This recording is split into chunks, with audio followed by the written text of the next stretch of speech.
My husband and his mistress were on a recorded call discussing how they'd strip me of everything in our divorce. "She'll be left with nothing but debt," he laughed. "We'll take the house, the business, everything she built." They thought I was oblivious, powerless, just a naive wife who would crumble when served papers.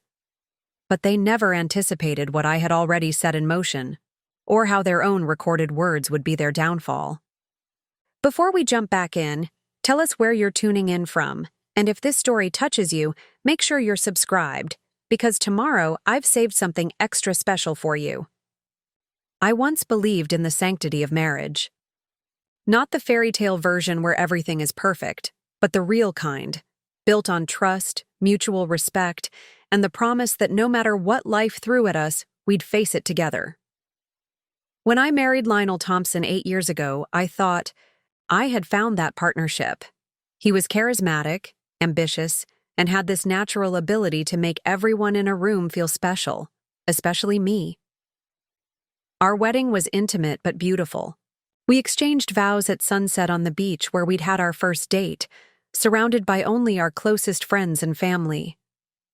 I can still remember the salt in the air, the warmth of his hands holding mine, and the sincerity in his eyes as he promised to love me forever. Back then, I never questioned the authenticity of his words or the depth of his commitment. I believed him completely. We built a life that, from the outside, seemed picture-perfect. A stunning home in the suburbs of Seattle that I had poured my heart into renovating. A marketing consultancy that had grown from my small freelance business into a respected firm with major clients across the Pacific Northwest. 2 cars in the garage, vacations in Europe, and the kind of comfortable lifestyle that made our friends envious. But as any adult knows, appearances can be deceiving. The most convincing lies are often those told by the people closest to us, the ones we never think to question. And the deepest betrayals? They don't come from enemies or strangers. They come from the people who know exactly where to plant the knife. Looking back, I can identify the small shifts, the subtle changes that should have alerted me that something was wrong. The late nights at the office that became more frequent, the business trips that seemed to multiply, the way Lionel's phone would always be face down when he set it on the counter, or how he'd step out of the room to take certain calls. But love, especially the kind built over years, creates a particular kind of blindness. We see what we want.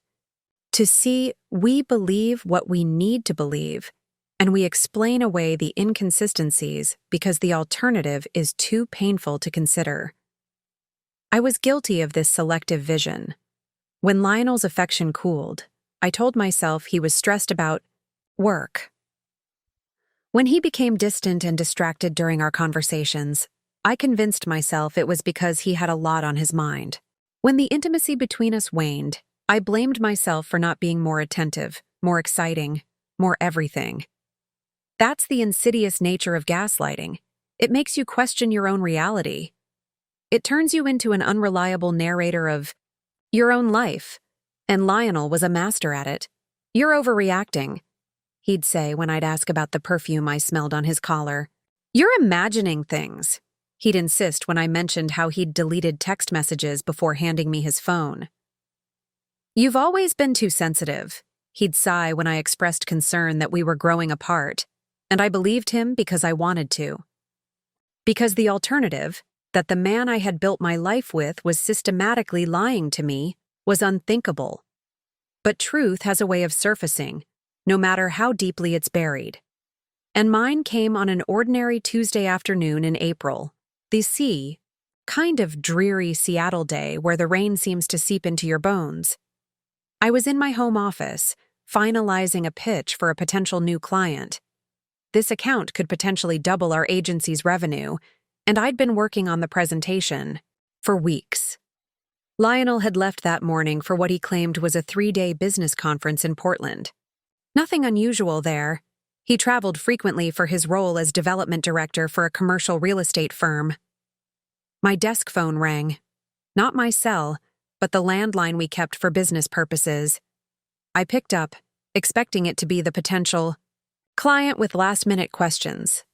Thompson residence, I answered, my voice professional yet warm. There was no response on the other end, just the faint sound of voices in the background. I was about to hang up, assuming it was a wrong number, when I heard it. Lionel's distinctive laugh. The warm, throaty chuckle that had once made my heart skip, but now sent a chill down my spine. "She has no idea," he was saying, his voice slightly distant but unmistakable. Absolutely clueless. I should have hung up. Some part of me knew that whatever I was about to hear would change everything. But I couldn't. I was frozen, the receiver pressed against my ear, my breath shallow as I listened to my husband speaking about me to someone else. "The divorce papers are being finalized this week," Lionel continued. "My lawyer says with the documentation we've prepared, we can push for the dissolution of the business as a marital asset." A female voice responded, too low for me to make out the words clearly, but the tone was conspiratorial, intimate. "Exactly," Lionel replied to whatever she had said.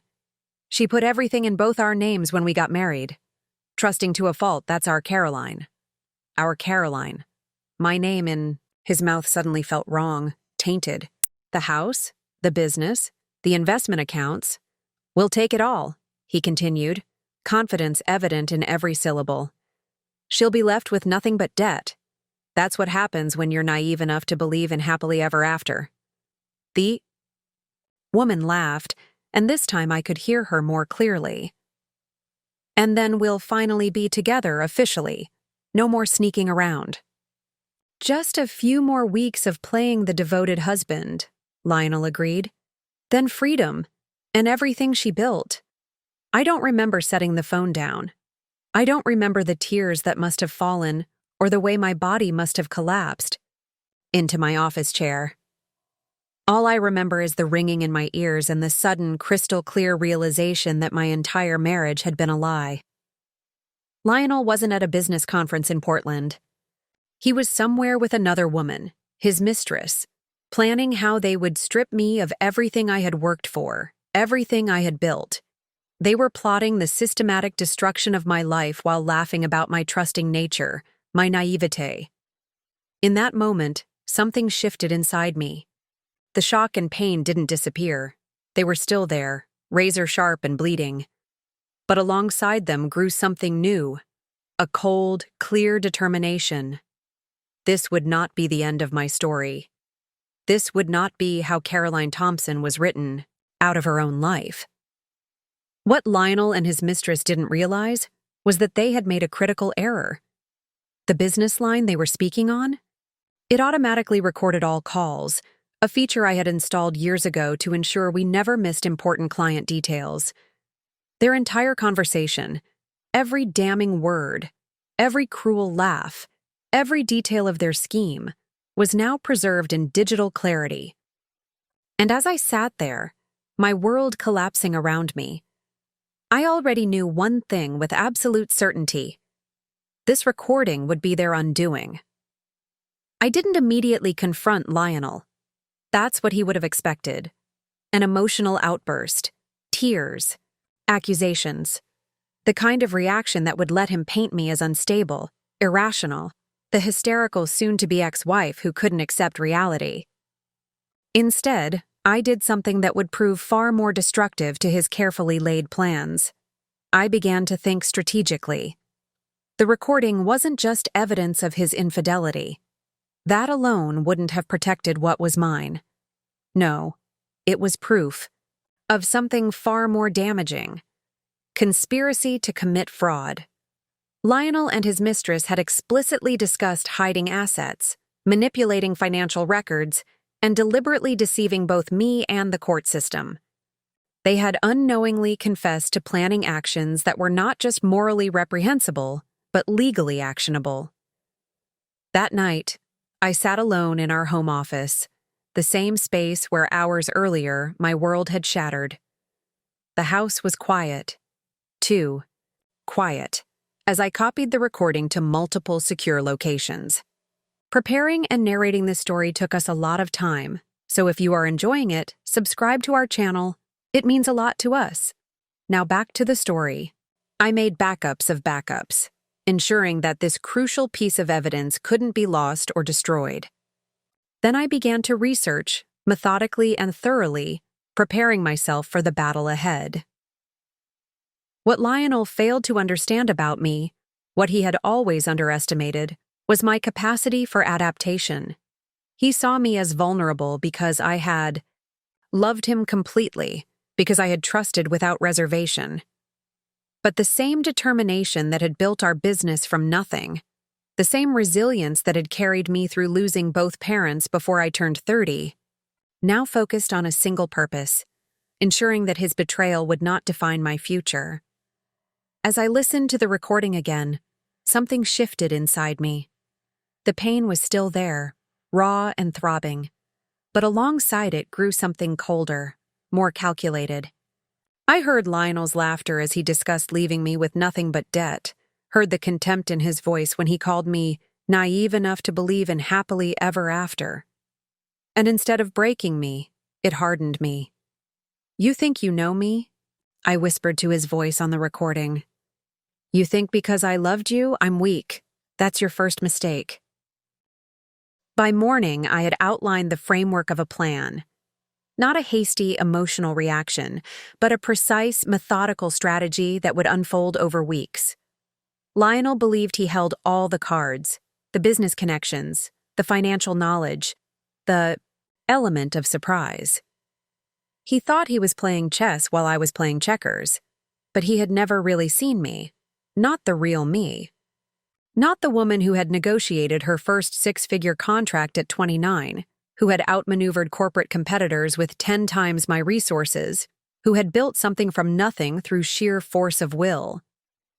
Now, that same strategic mind was focused entirely on one objective: making sure Lionel and his mistress lost everything they thought they were about to gain. I caught a glimpse of myself in the bathroom mirror that morning, eyes clear, despite the sleepless night, jaw set with determination. I hardly recognized myself, but perhaps that was appropriate. The woman Lionel married, trusting, accommodating, eager to please, was gone. In her place stood someone new, someone forged in the crucible of betrayal. "They won't see me coming," I told my reflection.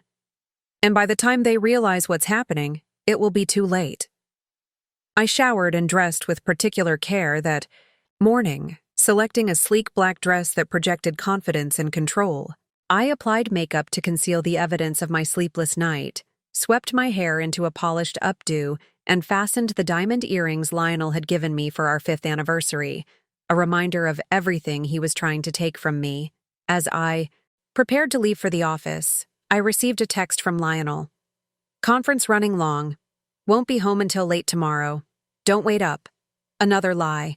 Another day he was spending with her, planning my downfall while I was supposed to be obliviously managing our business, generating the wealth he intended to claim. I typed a response worthy of the old Caroline. "Miss you. Be safe driving home." Then I picked up my keys, straightened my shoulders, and walked out the door. On the surface, nothing had changed. I would go to my office, meet with clients, lead my team. I would maintain the appearance of a woman whose biggest concern was landing the Henderson account, not the fact that her marriage and financial security were being systematically dismantled behind her back. But beneath this carefully maintained facade, everything had changed. Each meeting, each phone call, each email would now serve a dual purpose. I wasn't just running my business. I was gathering ammunition, building alliances, securing my position. Every interaction was an opportunity to strengthen my case and weaken Lionel's. My first stop wasn't the office, though. It was the office of Morgan Reynolds, the most formidable divorce attorney in Seattle. I had researched her extensively overnight. Her reputation for ruthlessness was legendary, particularly in cases involving business assets and financial deception.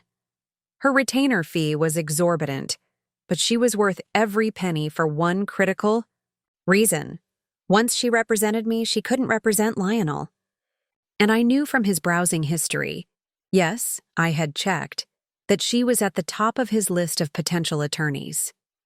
They think I'm going to crumble, I said to myself as I pulled into the parking garage beside Morgan's downtown office building.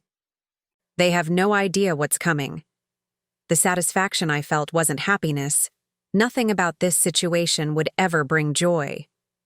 But there was a grim sense of purpose in knowing that Lionel's carefully constructed plan was already beginning to unravel, thread by thread, and he didn't even know it yet.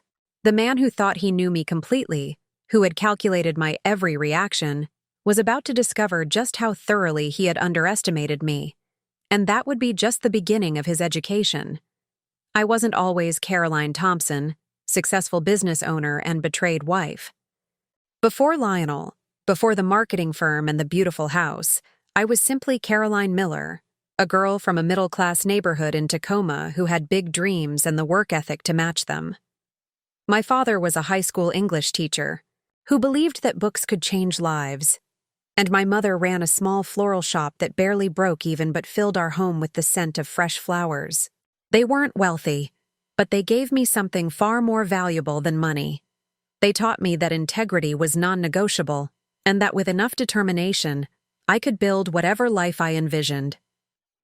I worked my way through college, graduated with honors, and landed an entry-level position at a Seattle marketing agency.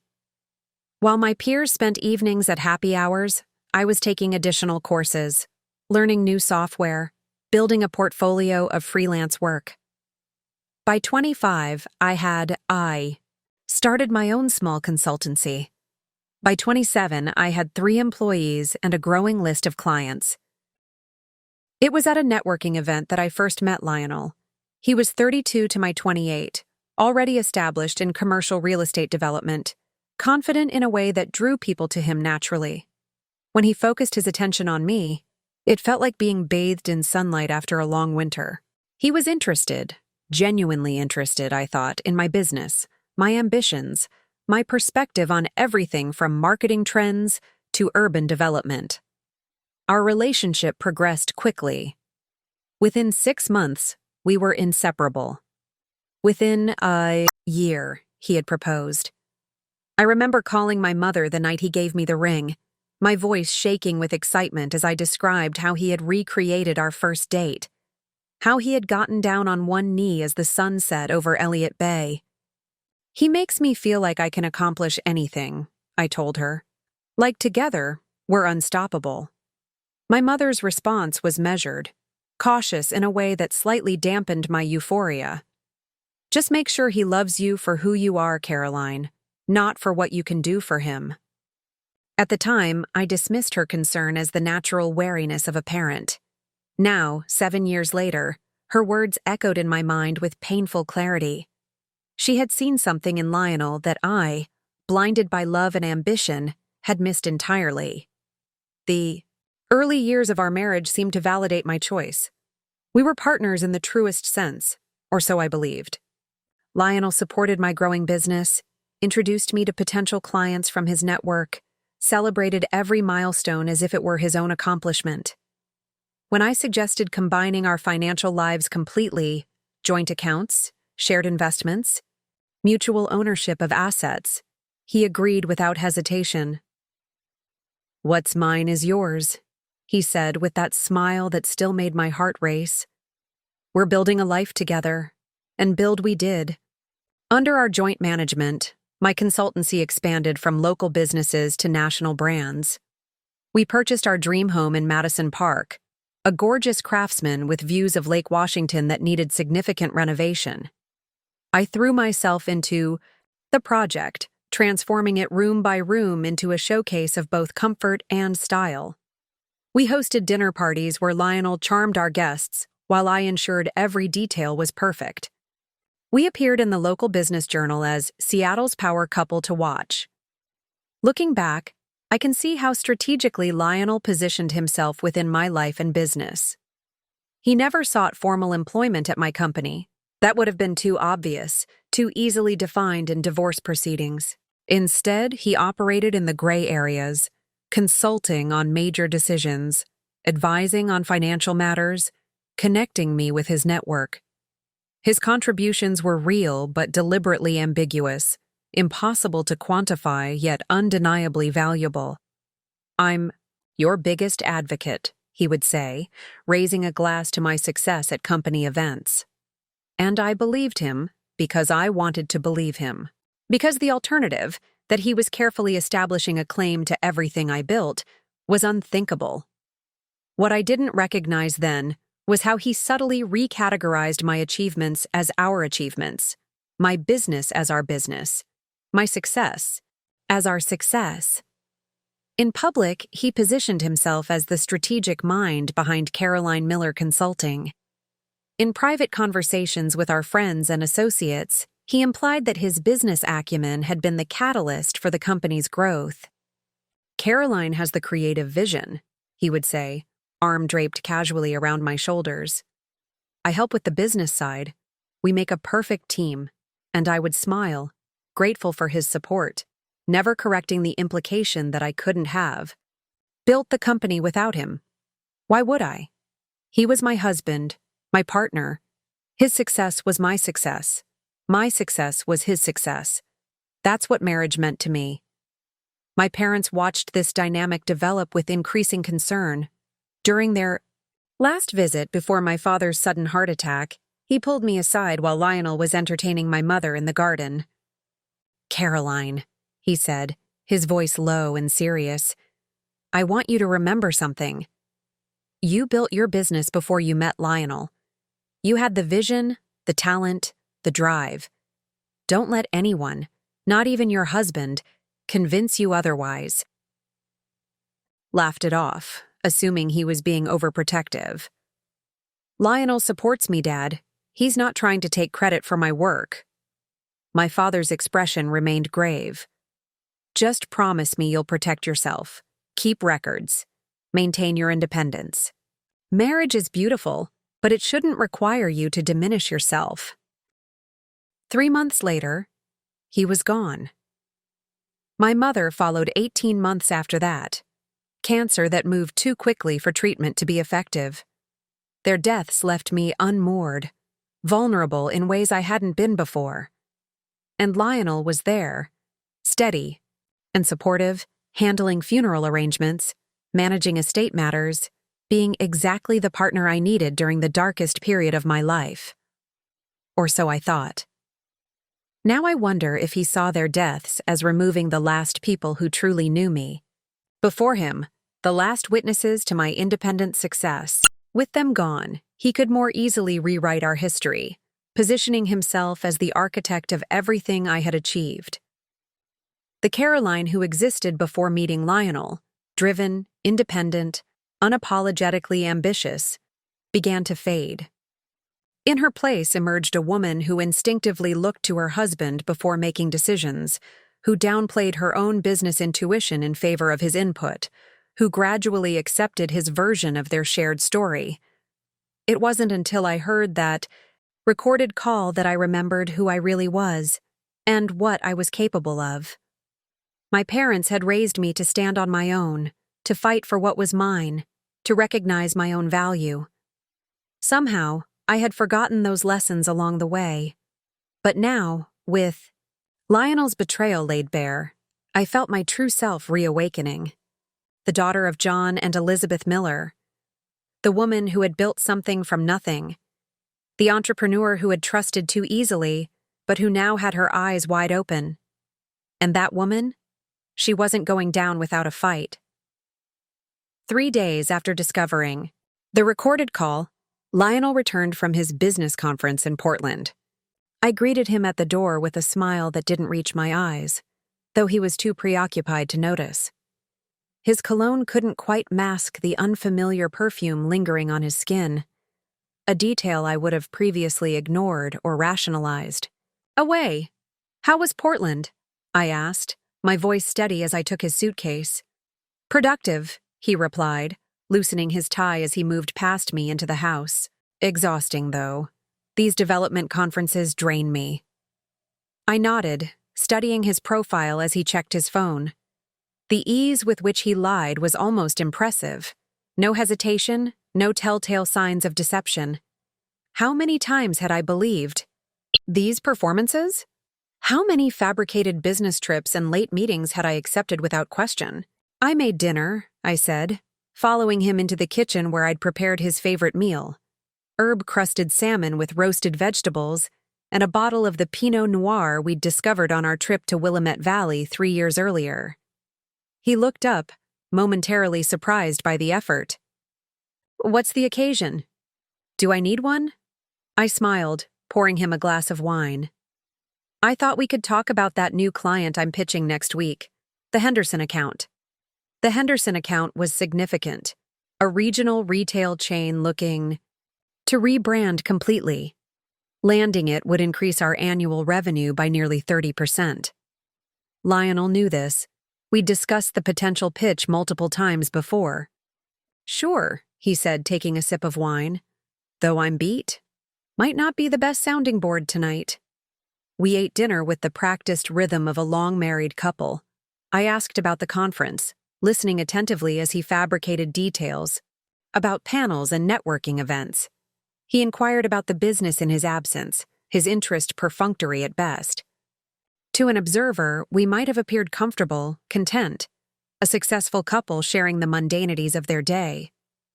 But beneath this veneer of normalcy, I was hyper-aware of every false note, every calculated gesture. The way he checked his phone when he thought I wasn't looking, the subtle distance he maintained, both physically and emotionally, the careful way he steered our conversation away from specifics about our future plans. After dinner, Lionel retreated to his home office, claiming he needed to review some documents before morning. I cleaned the kitchen meticulously, using the routine task to organize my thoughts. Through the partially open office door, I could hear him speaking quietly on the phone, his tone intimate in a way it hadn't been with me in months. This was our life now, parallel existences under one roof. Two people playing roles in a production neither had the courage to end. Except Lionel was planning to end it, on his terms, with everything that mattered to me in his possession. As I lay beside him that night, listening to his even breathing, I realized how thoroughly I had normalized his gradual withdrawal. I had attributed his emotional absence to stress, his disinterest in our relationship to the natural evolution of a long-term marriage. I had lowered my expectations incrementally, adjusting to each new reality until the distance between us seemed inevitable rather than engineered. The next morning returned us to our usual routine. Lionel was up early, dressed impeccably in one of the custom suits I had insisted on when his career began to advance. I prepared coffee and a light breakfast, asking about his schedule for the day as if I cared, as if I didn't know that every word between us now was performative. "Big meeting downtown, then client lunch at Altura," he said, checking his watch, the Rolex I had given him for our 5th anniversary. "Might be late tonight. Don't wait up."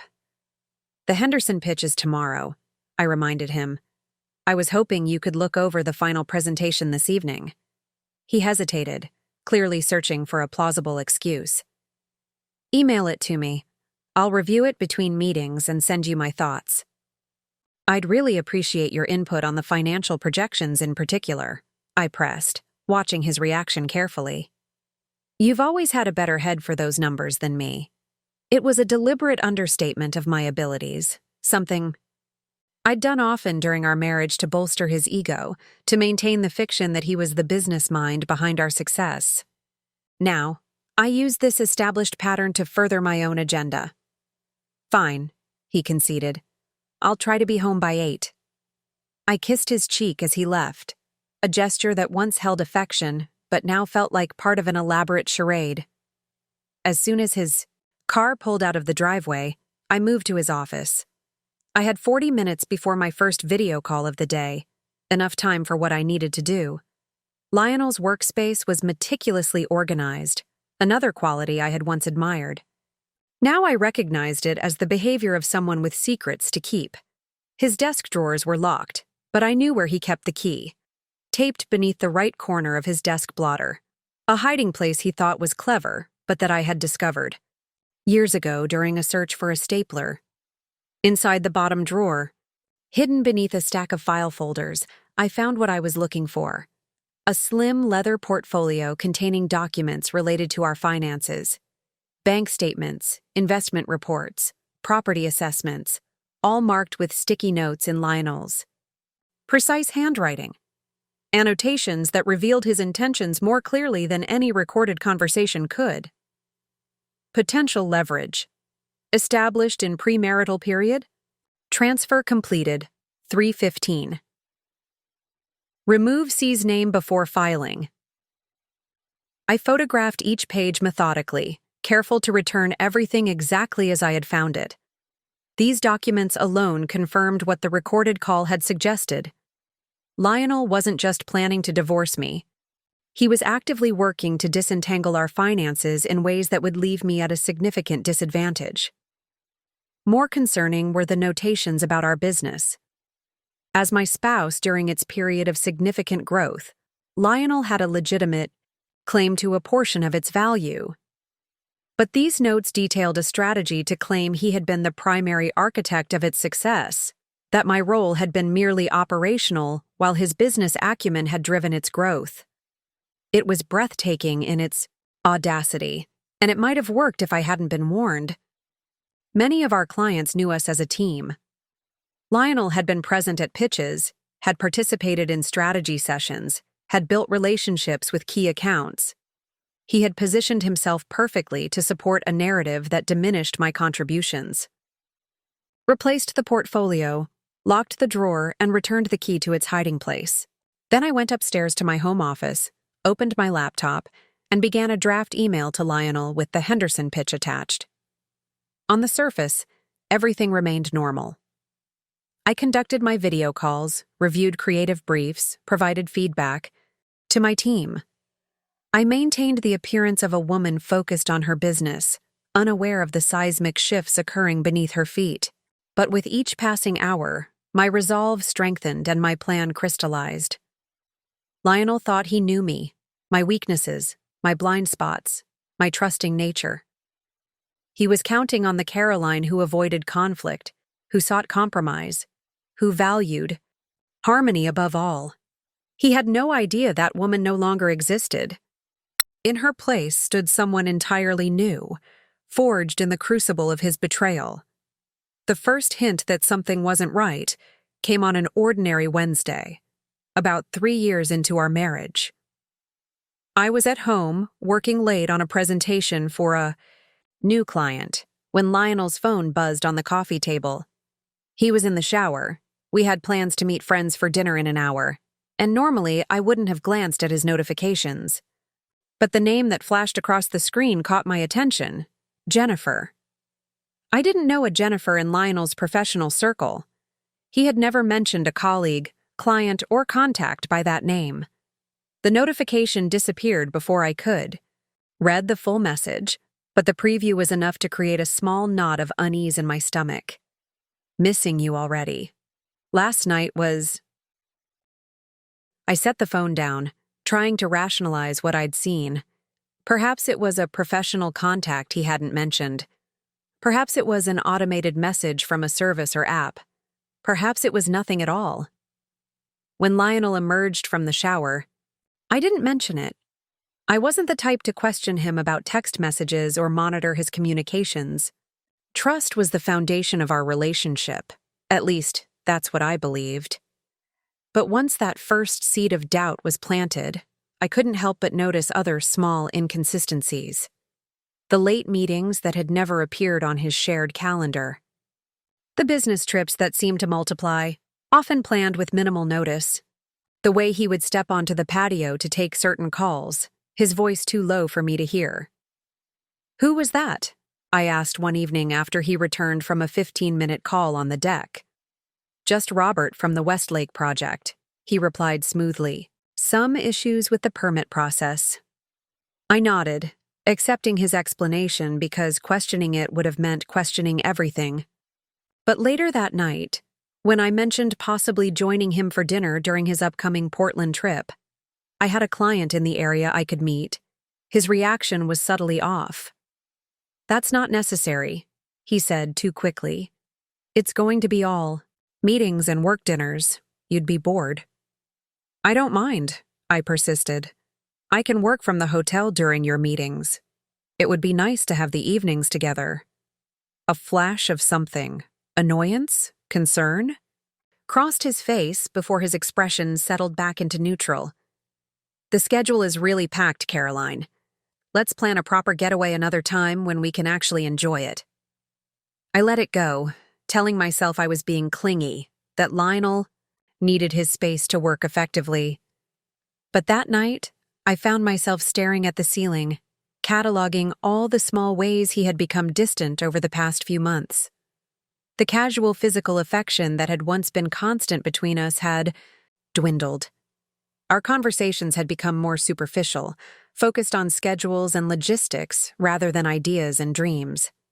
Even our intimate life had changed, less frequent, more perfunctory, with Lionel often claiming exhaustion or stress. These changes had happened so gradually that I had normalized each shift, adjusted my expectations accordingly, and convinced myself this was simply what happened in long-term relationships.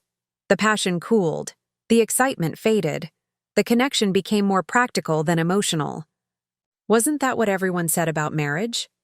But now, with that unexplained text message from Jennifer lingering in my mind, I began to question whether what we were experiencing was normal evolution or something more concerning. The next morning, I did something I had never done before. I checked our phone bill. The detailed call log showed multiple calls to a number I didn't recognize, always during times when Lionel had told me he was working late or in meetings. The calls were lengthy, 30 minutes, 45 minutes, sometimes over an hour. Didn't confront him. I wasn't ready to have that conversation, wasn't prepared to hear whatever explanation or deflection he might offer. Instead, I began paying closer attention, not just to Lionel's behavior, but to my own willingness to accept it without question. 2 weeks later, another incident added to my growing unease. I was searching through our closet for a specific pair of shoes when I found a small gift bag tucked behind Lionel's winter boots. Inside was a delicate silver bracelet with a single charm, a small key. The accompanying card read simply, "For keeping the most important things safe. J." It wasn't my birthday or our anniversary. There had been no occasion for which Lionel had given me a bracelet. This was clearly meant for someone else, someone whose name likely began with J, someone like Jennifer. I replaced everything exactly as I had found it, my hands shaking slightly. That night at dinner, I watched Lionel, across the table, searching for signs of the man I had married. He looked the same, the strong jawline I had always found attractive, the confident posture, the way his eyes crinkled when he smiled. But something essential had changed, or perhaps it had never been there at all. "Everything okay?" he asked, noticing my scrutiny. "Just tired," I replied. "Big presentation tomorrow." He nodded, returning to his meal without further inquiry. Once, he would have asked about the presentation, offered to help me prepare, expressed confidence in my abilities. Now, he simply accepted my statement and moved on, as if my professional challenges were peripheral to his life rather than central to it. That night, I created a password-protected document on my laptop. In it, I began recording every inconsistency, every unexplained absence, every deflected question. I wasn't yet ready to put a name to what I suspected, but I needed to track these patterns to confirm that I wasn't imagining things or overreacting. Over the next several months, the evidence accumulated. Receipts for dinners at restaurants we had never visited together, during evenings when he was supposedly working late. Hotel charges in Seattle, our own city, on his credit card statement. the lingering scent of unfamiliar perfume on his clothes. The way he now kept his phone with him constantly, always face down, always protected with a passcode he never shared. I said nothing. Each new discovery was painful, but also clarifying. The fog of confusion and self-doubt began to lift, replaced by a growing certainty that our marriage was not what I had believed it to be. Lionel was living a double life, and I had been too trusting, too willing to make excuses for his behavior, to see it clearly. The final confirmation came on a rainy Tuesday in March. Lionel had left for a business dinner around 7, claiming he wouldn't be back until late. At 9, restless and unable to focus on work, I decided to drive to the small bakery across town that made the chocolate croissants Lionel loved. I thought perhaps I could surprise him with breakfast the next morning, a small gesture to remind him of our early days together. As I pulled into the parking lot of the upscale restaurant near the waterfront, I saw them. Lionel and a woman with sleek blonde hair standing close beneath the awning. His hand rested at the small of her back, with casual intimacy as he guided her toward his car. Our car, technically, since we had purchased it together. I didn't follow them. I didn't confront them. I simply drove home, my vision blurred with tears I refused to shed. When Lionel returned around midnight, I pretended to be asleep. And in the morning, I greeted him with the same smile I had worn for months, the one that never quite reached my eyes. "How was your meeting?" I asked, pouring him coffee. "Productive," he replied, not meeting my gaze. "We might have a new investor for the East Side project." I nodded, accepting his lie just as I had accepted all the others. But inside, something had shifted. The last remnants of denial had fallen away, leaving in their place a cold clarity. My husband was having an affair, and I needed to decide what I was going to do about it. After seeing Lionel with the blonde woman outside the restaurant, I entered a strange period of heightened awareness. It was as if a veil had been lifted, and I suddenly noticed dozens of small details that had been present all along, but that I had willfully ignored. The world hadn't changed. My perception of it had.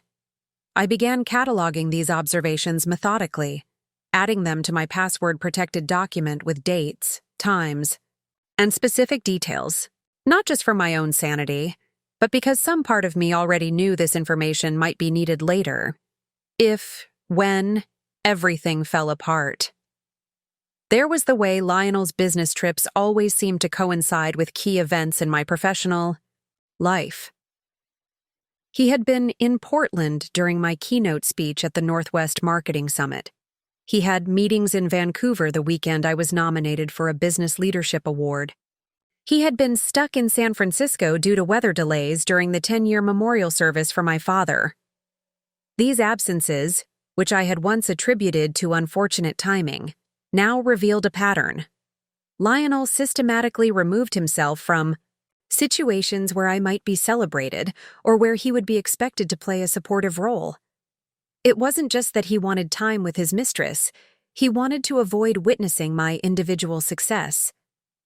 Then there were the financial discrepancies. Small at first, easy to overlook, but increasingly significant. Unexplained withdrawals from our joint account. Credit card charges at high-end restaurants and hotels that weren't part of his legitimate business expenses. A steady increase in his personal spending category in our budget. One evening, as Lionel showered, I found myself staring at his wallet on the nightstand. I had never been the type to snoop. Privacy and trust had been values I held dear. But something compelled me to look inside. Behind his driver's license, I found a key card for the Archer Hotel downtown. Not a temporary room key, but a VIP access card, the kind given to frequent guests who book premium suites. I slipped it back where I had found it, my heart pounding. The Archer was less than 15 minutes from our home. Why would Lionel need a hotel room in the same city where we lived? The answer was obvious, but my mind still struggled to fully accept it. That night, as we sat on opposite ends of the sofa watching a documentary neither of us was truly interested in, I studied my husband's profile. The strong jawline I had once traced with my fingertips, the slight furrow between his brows when he concentrated. The lips that used to whisper love and promises against my skin. He was physically present but emotionally elsewhere, his mind clearly occupied with thoughts he had no intention of sharing. "Lionel," I said suddenly, my voice cutting through the background noise of the television. He turned, eyebrows raised in question. Are you happy? With me? With our life together?" For a brief moment, something flickered across his face. Surprise, guilt, perhaps even a flash of the man I had once known. Then his expression smoothed into the polished mask I had grown, accustomed to. "Of course," he replied, his tone carefully modulated. "Why wouldn't I be?" I could have pushed further, could have mentioned the hotel keycard, the unexplained absences, the woman at the restaurant. Could have demanded the truth that was hovering in the air between us, unacknowledged but undeniable. Instead, I smiled slightly. "Just checking." He studied me for a moment, as if assessing whether I knew more than I was letting on. Then he reached across the sofa and squeezed my hand briefly before returning his attention to the documentary. The gesture was meant to be reassuring, a physical affirmation of his verbal response. But his touch felt foreign now, disconnected from any genuine emotion. That night marked a turning point. I stopped hoping for explanations that would somehow justify Lionel's behavior. Stopped telling myself that my suspicions were unfounded, that I was overreacting to normal fluctuations in a long-term relationship. Stopped making excuses for the growing distance between us. Instead, I began to prepare. I didn't know what form the end would take, whether Lionel would eventually confess, whether I would finally confront him, or whether our marriage would simply disintegrate under the weight of unspoken truths. But I knew with increasing certainty that an end was coming. And I had no intention of being caught unprepared when it did. The next morning, I opened a separate bank account at a different institution from the one we shared. I transferred a modest amount, enough to establish the account, but not so much that Lionel would notice if he checked our joint statements. I began gathering and securing copies of important documents: our marriage certificate, property deeds, business records, tax returns from the years before and during our marriage. I also started rebuilding connections that had atrophied during my marriage. Lionel had always been subtly dismissive of my college friends, finding reasons why we couldn't attend their gatherings or host them at our home.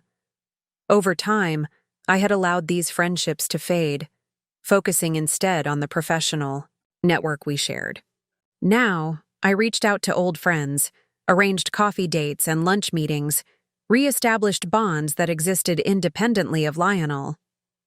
One of these reconnections proved particularly valuable. Eva Lawson had been my roommate in college, and though we had drifted apart over the years, she had always held a special place in my heart. Now a successful attorney specializing in family law, Eva listened without judgment as I carefully outlined some of my concerns, framing them as hypothetical questions about a client of mine who was facing similar issues. "Your client needs to document everything," Eva advised, her eyes telling me she understood perfectly well who we were really discussing.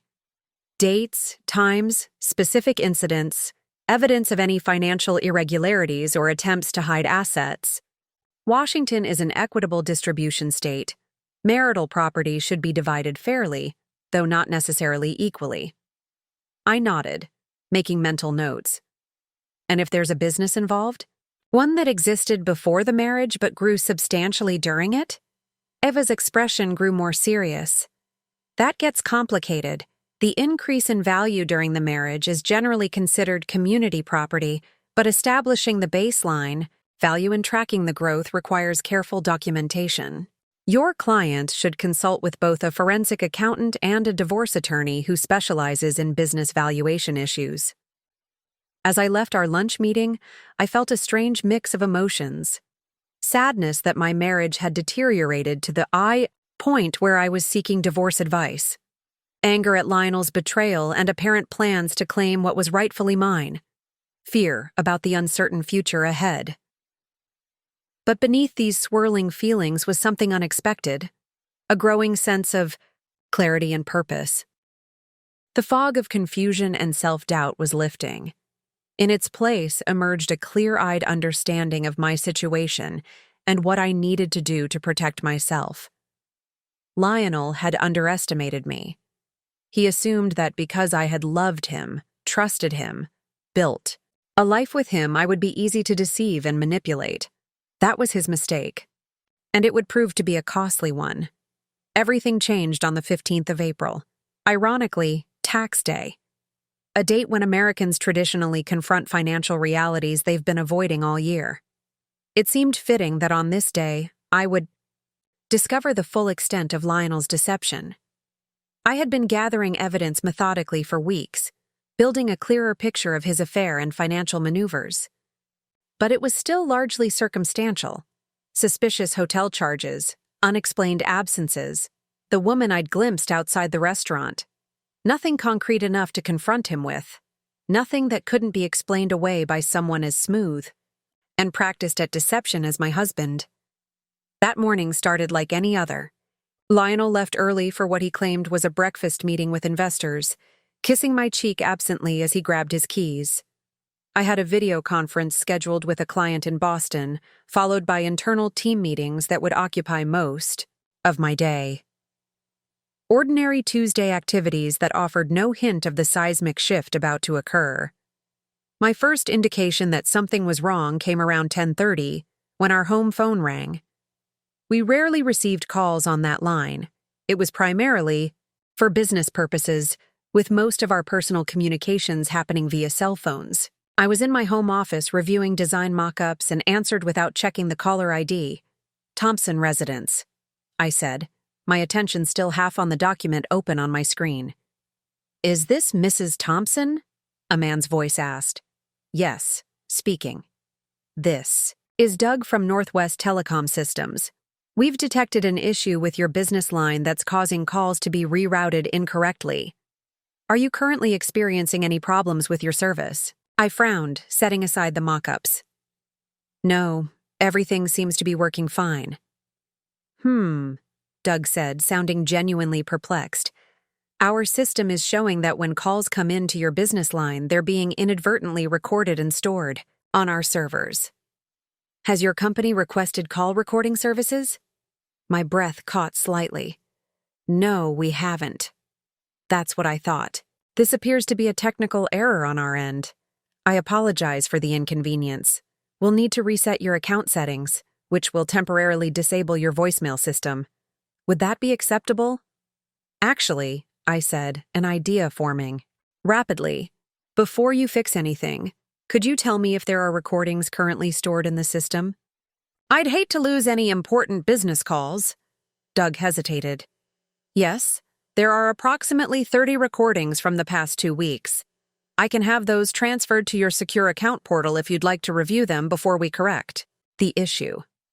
That would be perfect, I replied, trying to keep my voice steady. 20 minutes later, I received an email from Northwest Telecom with instructions for accessing the recordings. I logged in immediately, my hands slightly trembling as I navigated to the file storage section. The calls were listed chronologically, identified only by date, time, and duration. Most were mundane, clients leaving voicemails, vendors confirming, appointments, the expected communications of a busy marketing consultancy. I skimmed through them quickly, not sure what I was looking for, but driven by an instinct that something important was hidden among these accidental recordings. Then I found it, a 47-minute call from yesterday while I had been at a client meeting downtown. I clicked play, expecting perhaps another vendor message or client inquiry. Instead, I heard Lionel's voice, clear and unmistakable. Getting everything in order now, he was saying.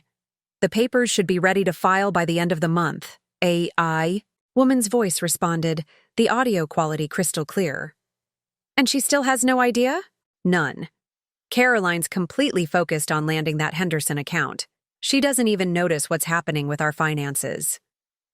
I sat perfectly still, my body gone cold as I listened to my husband and a woman I now identified as Jennifer discussing their plans for my future in clinical detail. The business valuation came back higher than we expected, Lionel continued, sounding pleased with himself. Nearly double what it was worth 3 years ago. And since we're in a community property state, and I've been integral to its growth. Jennifer laughed, the sound like glass breaking in my ears. You'll get half. At minimum, Lionel confirmed. My attorney thinks we can push for more, given my substantial contributions to its success. What about the house? Jennifer asked. I'll let her keep that, for now. The mortgage is substantial, and without the business income, she won't be able to maintain it. She'll be forced to sell within a year, and I'll get my share then. They were silent for a moment, and I heard the clink of glasses. They were celebrating, I realized, with a surge of nausea. Celebrating the dismantling of my life. What if she fights? Jennifer asked eventually. Lionel's laugh was dismissive. Caroline. She avoids conflict at all costs. Always has. By the time she realizes what's happening, everything will be settled. And even if she did fight, what evidence does she have? I've been careful. When will you tell her? After the Henderson deal closes. The commissions from that will be significant, and I want them included in the asset division. I listened as they continued, detailing how they had been planning this for over a year. How Lionel had been systematically positioning himself as essential to my business success. How he had been documenting every meeting, every client interaction, building a narrative that minimized my contributions and exaggerated his own. How he had been slowly, strategically moving certain assets beyond my immediate reach. She'll be left with nothing but debt, Lionel said confidently. We'll take the house, the business, everything she built. Jennifer's voice dropped lower, more intimate. And then we can finally be together openly. No more sneaking around. Just a few more weeks, Lionel agreed. Then everything changes. The recording continued, but I had heard enough. I sat motionless in my office chair, the afternoon sunlight streaming through the windows, illuminating dust particles that danced in the air, oblivious to how my world had just shattered. But strangely, amid the devastation, I felt something unexpected: clarity. The suspicions, the doubts, the inconsistencies that had been accumulating for months all suddenly crystallized into perfect, terrible understanding. There was no more uncertainty, no more benefit of the doubt, no more alternative explanations. My husband and his mistress were plotting to strip me of everything I had built, and they believed I would let them do it without a fight. In that moment, as the recording continued playing their confident plans, something shifted inside me. The hurt was there, of course, a deep, throbbing ache that threatened to consume me, but alongside it grew something stronger, something colder and more focused: determination. They thought they knew me. Thought they could predict my reactions, manipulate my responses, count on my conflict avoidance and trusting nature. They had no idea who they were dealing with. I stopped the recording and reached for my phone. My hand was perfectly steady as I dialed Eva Lawson's number. I need to meet with you, I said when she answered. Today. And I need you to recommend the best forensic accountant in Seattle. By the time I ended my call with Eva, my mind was racing with implications and possibilities. The accidental recording had changed everything, not just emotionally, but strategically. I now possessed what Eva called the smoking gun, irrefutable evidence of Lionel's intentions to defraud me in our divorce. But this information created a crucial decision point. How should I proceed? The obvious move would be immediate confrontation. To call Lionel, play the recording, watch his carefully constructed plans crumble in real time. The wounded part of me, the part still reeling from betrayal, craved that satisfaction. Eva had advised differently. "Don't show your hand," she said, her voice calm and measured. "The moment he knows you have this recording, he'll switch tactics. Right now, your greatest advantage is that he believes you're in the dark." I paced my home office, weighing my options. The sunshine that had seemed so bright earlier now felt harsh, exposing. I drew the curtains partially closed, creating shadows that matched my mood as I methodically analyzed the situation. Option 1. Immediate confrontation. Emotional release, but strategic disadvantage. Lionel would immediately implement whatever contingency plans he had prepared. He would accelerate his timeline, perhaps even fabricate some narrative where I was the villain, unstable, unreasonable, unfit to run the business we had built. Option 2. Maintain the facade. Continue as if nothing had changed while quietly building my case and securing my position.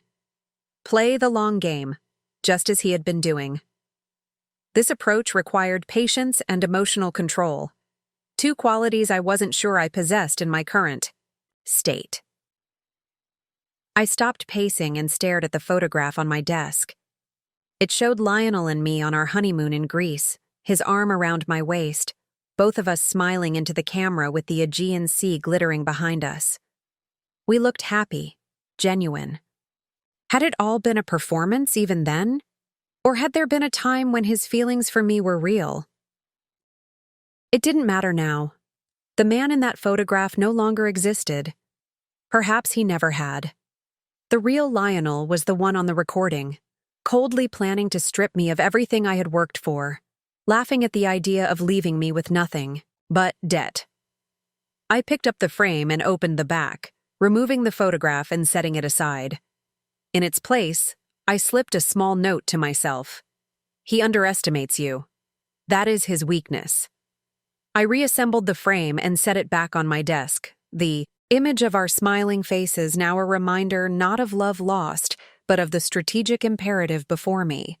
Lionel believed he knew me completely, my patterns, my responses, my weaknesses. He was counting on the Caroline who avoided confrontation, who sought compromise, who trusted too easily. That woman no longer existed. In her place stood someone he had never truly seen. Someone calculating, patient, and absolutely determined. "Play the part," I whispered to myself, "until it's time to rewrite the script." I opened my laptop and began documenting everything I had learned from the recording, noting specific details, account numbers mentioned, timelines discussed, names of associates or attorneys Lionel had referenced. When I finished, I called Morgan Reynolds, the divorce attorney Eva had recommended, and scheduled a consultation for the following morning. Next, I contacted Dr. Neil Winters, a forensic accountant specializing in high-conflict divorces and business valuations. His earliest availability was Thursday afternoon. I booked the appointment, emphasizing the confidential nature of our meeting. With these initial steps taken, I turned my attention to the most immediate challenge, facing Lionel that evening without revealing what I now knew. Could I look into the eyes of the man who had betrayed me so completely and pretend that nothing had changed? Could I smile and discuss mundane details of our day while he plotted my financial destruction? I had to. Not just for strategic advantage, but because I needed time to secure my business, time to document our financial history, time to build an unassailable case before Lionel realized I was fighting back. To test my acting abilities, I called Lionel's cell phone. He answered on the third ring, his voice casual, slightly distracted. "Hey, what's up?" I kept my tone light, matching his. "Just wondering if you'll be home for dinner. I was thinking of making that salmon you like." "Should be," he replied. "Meeting's wrapping up soon? Say 7? "Perfect," I said, amazed at how normal I sounded. "See you then." I ended the call and exhaled slowly. I could do this. I could play. the role of unsuspecting wife while systematically preparing for the battle ahead. Lionel had spent months, perhaps years, crafting his performance. I could maintain mine for as long as necessary. That evening, I prepared his favorite meal with mechanical precision: herb-crusted salmon, roasted vegetables, a bottle of expensive Chardonnay. I wore the blue dress he had always complimented, applied makeup with care, arranged my hair in the loose waves he preferred. Every detail designed to reinforce his perception of me as predictable, unsuspecting Caroline. When he arrived home, I greeted him with a smile that didn't quite reach my eyes. But he never noticed the difference. He kissed my cheek absently, commented on the delicious smell coming from the kitchen, and retreated to his office to wrap up a few emails before dinner. I watched him go, studying the familiar slope of his shoulders, the confident stride, the way he ran his hand through his hair as he turned the corner. This man, who had once been the center of my world, now felt like a stranger, dangerous, calculating, utterly foreign. Over dinner, we engaged in the kind of superficial conversation that had become our norm. He discussed a development project his firm was considering. I shared updates about the Henderson account. He complimented the meal. I asked about his breakfast meeting that morning. A perfectly choreographed dance of meaningless exchanges, neither of us revealing our true thoughts. "You seem different tonight," Lionel remarked suddenly, studying me over his wine glass. "Everything okay?" My heart raced, but my expression remained neutral. "Just tired," I replied with a small shrug. "The Henderson presentation is taking a lot out of me." He nodded, apparently satisfied with this explanation. "You'll nail it. You always do." I smiled, meeting his gaze directly. "I intend to." Later, as we prepared for bed, I caught Lionel watching me with a slight frown, as if trying to identify what had changed. I had been careful, maintaining the same patterns, the same responses, the same deferential attitude that had characterized our relationship for years. But perhaps some subtle shift in my energy had registered subconsciously. "You sure everything's okay?" he asked as we slipped beneath the covers. "You've been quiet tonight." I turned toward him, studying his face in the soft lamplight. The face I had once loved. The face that had lied to me countless times. "I've just been thinking," I said softly. "About what?" I paused, allowing a calculated vulnerability to show in my expression. "About us. About how much has changed since we got married." A flicker of unease crossed his features before his expression smoothed into concern. "Changed how?" "We used to talk more, share more, be more present with each other." I kept my tone wistful rather than accusatory. "I miss that connection." Lionel's response was immediate and practiced. He reached for my hand, his expression softening into the caring husband persona he had perfected. "Work has been intense for both of us. Once the Henderson deal closes, we should take some time away together. Reconnect." I nodded, letting him believe his performance had reassured me. "I'd like that." As he turned out the light and settled into sleep, I lay awake beside him, my mind absolutely clear. The decision had been made. I would play along with his charade, matching performance for performance, until every piece of my counteroffensive was in place. Lionel believed he was the strategic one, the planner, the one thinking 3 moves ahead. He had no idea I was already mapping the endgame. The next morning, I rose before Lionel, showered quickly, and dressed with particular care. I chose a tailored charcoal pantsuit that projected both professionalism and determination, appropriate attire for my meeting with Morgan Reynolds, though Lionel believed I was simply preparing for a client presentation. "I'll be at the office all day," I told him casually over coffee. "The Henderson team wants to review the entire strategy before tomorrow's pitch." He nodded absently, scrolling through emails on his phone. "Good luck with the prep. I've got back-to-back meetings myself. Probably won't be home until late. With awe. Another woman, I thought, watching him adjust his tie. The blue silk one I had given him last Christmas.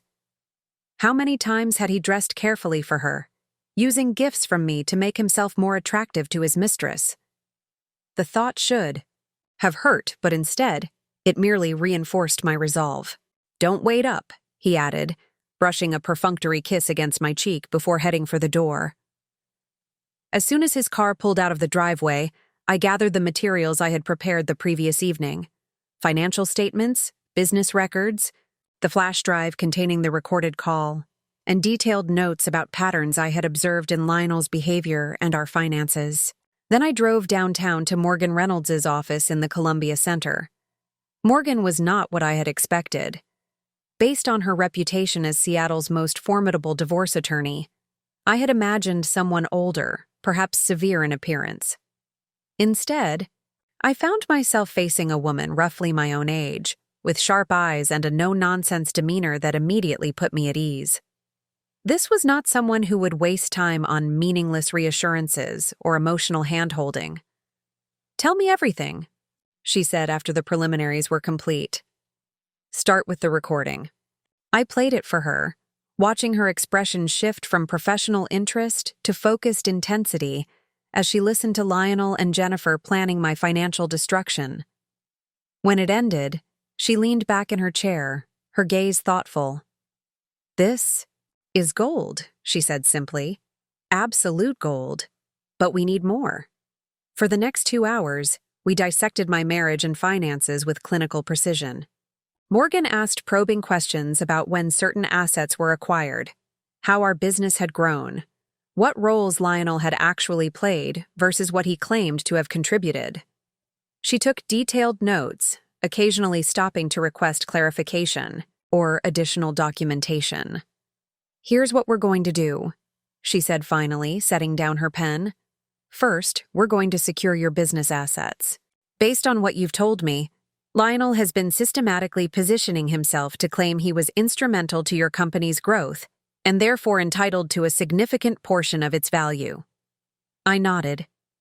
"He's been attending client meetings, participating in strategy sessions, making sure he's visible to our team and clients." "Exactly. We need to document your role as the primary force behind the business's success. Gather emails, client testimonials, employee statements, anything that establishes you as the driving creative and strategic force." She tapped her pen against her notepad, her expression thoughtful. "Second, we need to track and document every financial move he's made in the past year, especially any attempts to hide or redirect assets. Dr. Winters will help with that during your meeting tomorrow." "And third?" I asked. Morgan's smile was sharp. "Third, we wait for him to make his move. Based on the recording, he's planning to file for divorce after the Henderson deal closes.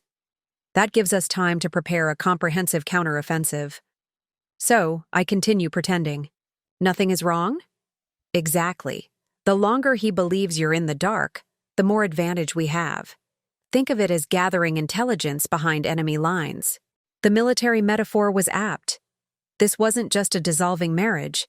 It was a strategic conflict with clearly defined objectives. Lionel had declared war on my financial future.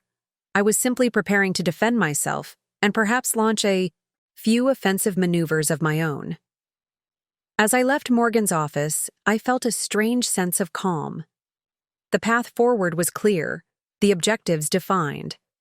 My emotions, the hurt, the betrayal, the lingering disbelief were still present, but they had been compartmentalized, set aside in favor of practical action. My next step was to secure the company's core intellectual assets. While Lionel might claim a stake in the business's financial value, he had no legitimate claim to our proprietary methodologies, client relationships, or creative processes. These were the true heart of Caroline Miller Consulting, and I needed to ensure they remained intact regardless of what happened with the business entity itself. I spent the afternoon meeting with Paris Chen, my chief creative officer and closest ally within the company. I had hired Paris 3 years earlier, shortly after launching the consultancy, and she had been instrumental in developing our unique approach to client campaigns. More importantly, she had no ties to Lionel, no loyalty, no friendship, not even particularly positive feelings. She saw him clearly for what he was, a charming opportunist who contributed little of substance while claiming significant credit. "I need your help with something confidential," I told her after closing my office door. I didn't share the full situation, not yet, but explained that I was conducting a business continuity exercise to ensure our core methodologies and client relationships were properly documented and secured.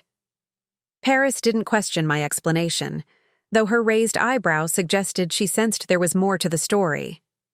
We spent hours reviewing our client roster, identifying key relationships, documenting our proprietary processes, and creating secure backups of all essential creative and strategic materials. "If something happened to the company," I asked casually as we worked, "what would you need to maintain our client relationships and continue delivering our services?" Paris considered the question seriously. "Access to our methodology documentation, the client history database, our design templates and strategic frameworks." She glanced at me curiously. "Are you expecting something to happen?"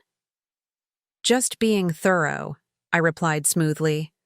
"The business has grown significantly, which means increased risk. It's prudent to have contingency plans." By late afternoon, we had created comprehensive documentation of everything that made Caroline Miller Consulting valuable beyond its financial statements. I stored copies in multiple secure locations, ensuring that even if Lionel succeeded in claiming a portion of the business entity itself, the essence of what I had built remained protected. My final task for the day was perhaps the most challenging. I needed to review our client contracts, particularly for major accounts like Henderson, to understand exactly how Lionel's name appeared in these documents and what claims he might reasonably make regarding his contributions.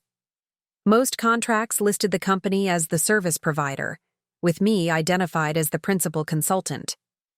But in several more recent agreements, Lionel's name appeared alongside mine as a strategic advisor or business development consultant. These references, while seemingly minor, could bolster his claim to being integral to the company's success.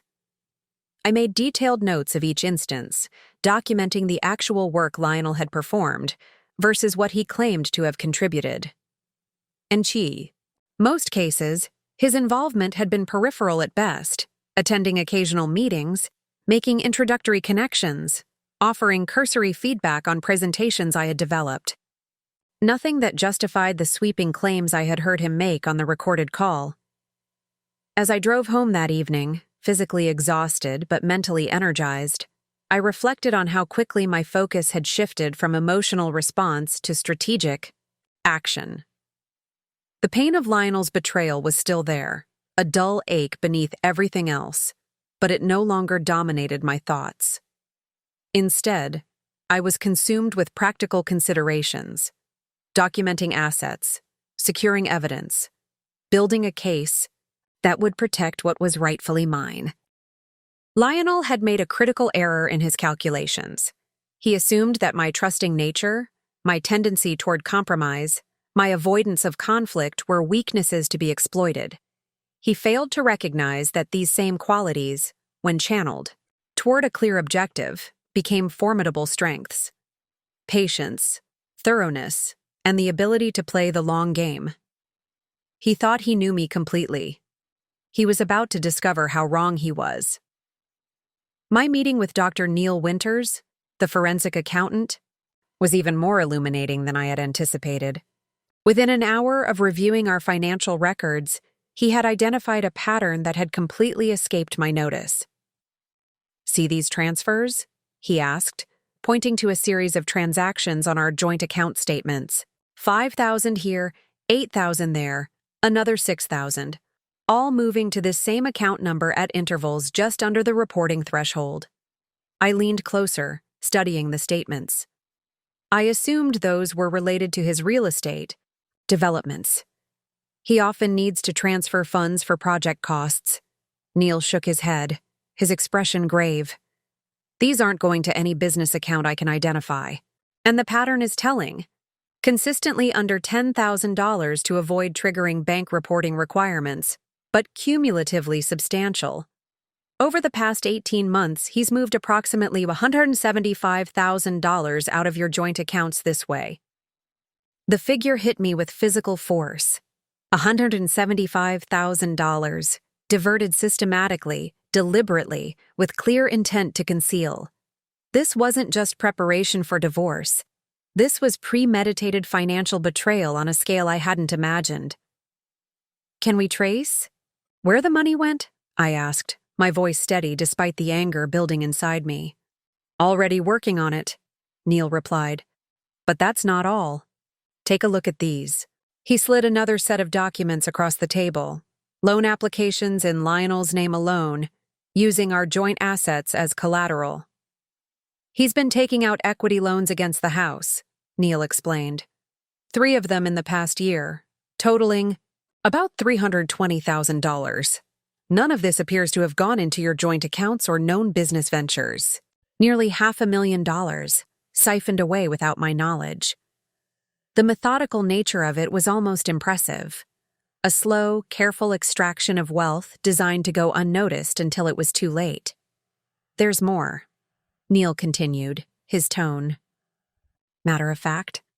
He's been making regular payments to an LLC called Horizon Ventures. On paper, it's a real estate investment company, but the ownership structure is interesting. The primary stakeholder is Jennifer Harlow. The name sent a jolt through me. Jennifer, the woman from the recorded call, Lionel's mistress. So he's been funding her company? I asked, trying to understand the implications. Not exactly. Based on my preliminary research, Horizon Ventures doesn't appear to have any actual real estate holdings or development projects. It looks more like a shell company, a place to park assets or funnel money while maintaining the appearance of legitimate business activity. I sat back in my chair, absorbing this information. Lionel hadn't just been preparing for divorce. He had been actively hiding assets, creating financial structures designed to protect his resources while positioning himself to claim mine. This was beyond betrayal. It was fraud. What do we do with this? I asked. Neil's expression was grim but determined. We build a case, document everything. Create a financial timeline showing when and how these transfers occurred, correlating them with his access to information about your business's growth and value. And we keep digging. There's likely more we haven't uncovered yet. By the time I left Neil's office that afternoon, I had a much clearer picture of what I was facing. Lionel had been systematically dismantling our financial partnership for well over a year, while simultaneously positioning himself to claim a significant portion of my business. It was calculated, deliberate, and thoroughly damning. I drove home, in a state of cold fury, my mind racing with implications. The magnitude of Lionel's deception went beyond anything I had imagined. This wasn't an affair that had led to divorce planning. This was a long-term strategy to strip me of everything I had built while building a new life with another woman, funded in part by resources he had diverted from our marriage. When I arrived home, I found a message from Lionel on our answering machine. Working late again. Don't wait up. His voice was casual, slightly distracted, the tone of a busy professional juggling too many responsibilities. Not the voice of a man who had spent months methodically betraying his wife. Alone in the house we had shared for years, I allowed myself a moment of raw emotion. I walked through each room slowly, seeing it with new eyes, not as our home, but as an asset Lionel planned to force me to sell after taking half its value. The kitchen where I had prepared countless meals while he told me about his day, omitting the parts spent with Jennifer. The living room where we had entertained friends, maintaining the illusion of a happy couple while he diverted funds to secret accounts. The bedroom where he had held me, made love to me, while planning my financial destruction. In our home office, I sat at my desk and opened the bottom drawer, removing a bottle of aged scotch I kept for special occasions. I poured 2 fingers into a crystal tumbler, a wedding gift from Lionel's parents, and raised it in a silent toast to the marriage that had died without my knowledge, mourned only by one spouse. Then I set the glass down untouched, opened my laptop, and got back to work. Emotional indulgence was a luxury I couldn't afford. Not when there was so much at stake, not when Lionel's plans were so advanced, not when every day counted in my race to secure what was rightfully mine. I placed a call to Morgan Reynolds, updating her on what Neil had discovered. Her response was immediate and decisive. "This changes our timeline," she said. "With active financial fraud documented, we don't need to wait for him to file first. We can go on the offensive." "What does that mean exactly?" I asked. "It means we file for divorce on our terms, with comprehensive documentation of his financial misconduct. We request emergency orders to freeze assets, block further transfers, and secure your business interests. And we do it soon, before he realizes you're onto him." The prospect of accelerating the confrontation sent a wave of anxiety through me. I had been preparing myself for a longer game, one where I gathered evidence meticulously while maintaining the pretense of normalcy. Taking direct action meant ending the charade, facing Lionel across a battlefield of our own making. "How soon?" I asked, mentally calculating what still needed to be secured. "Give me 1 week to prepare the filings," Morgan replied. "During that time, continue documenting everything. And Caroline, don't change your behavior, not even slightly. The moment he suspects something, he'll accelerate his own plans." After hanging up, I sat motionless, absorbing the reality of what was coming. 1 week, 7 days to prepare for the confrontation that would end my marriage and begin a battle for everything I had worked to build. I thought back to the recorded call that had started this cascade of revelations. Lionel's confident voice, so certain of his plan's success. His dismissive laughter when discussing my likely reaction. His absolute conviction that I would be easily outmaneuvered, left with nothing while he started a new life with Jennifer, enriched by the fruits of my labor. The anger that rose in me wasn't hot and volatile. It was cold, focused, clarifying. Lionel had made a fundamental miscalculation. He had mistaken my trust for weakness, my compromise for lack of resolve, my avoidance of conflict for inability to fight. It was time to show him exactly how wrong he was. The week that followed was a masterclass in compartmentalization. By day, I maintained the appearance of normality, running my business, preparing for the Henderson pitch, interacting with Lionel with the same measured cordiality that had characterized our relationship for months. By night, I worked with single-minded focus to build an unassailable case against him and secure my future. Morgan Reynolds became my general, coordinating a team that included Neil Winters, a private investigator named Archie Sullivan, and a business valuation expert who specialized in marketing consultancies. Together, they formed a war cabinet dedicated to one objective: ensuring that Lionel's carefully constructed plans collapsed completely. 3 days after my meeting with Neil, the private investigator delivered his preliminary findings. Archie was a former police detective with a quiet demeanor and methodical approach that belied the devastating nature of his discoveries. "I've confirmed the relationship with Jennifer Harlow," he reported as we sat in Morgan's office. "They've been involved for approximately 22 months, based on hotel records, restaurant reservations, and witness statements. 22 months.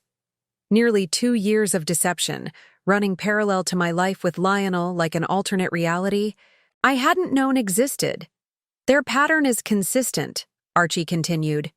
"Weekly meetings at the Archer Hotel downtown, usually Wednesday afternoons.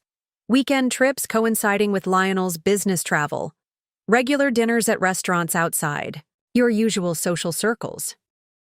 He slid a folder across the table containing photographs, Lionel and Jennifer entering the hotel, dining together, walking hand in hand through a park I didn't recognize.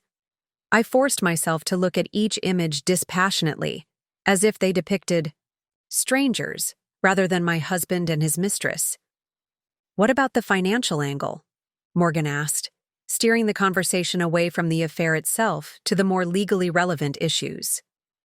Archie nodded. "That's where it gets interesting. Jennifer Harlow was previously employed at Western Trust Bank, specifically in their business lending division.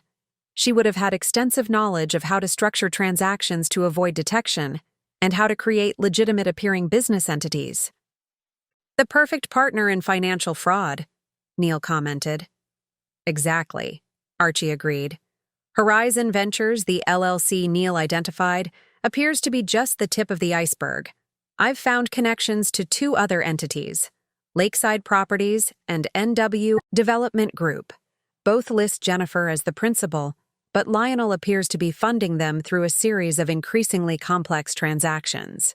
The picture becoming clearer was both disturbing and clarifying.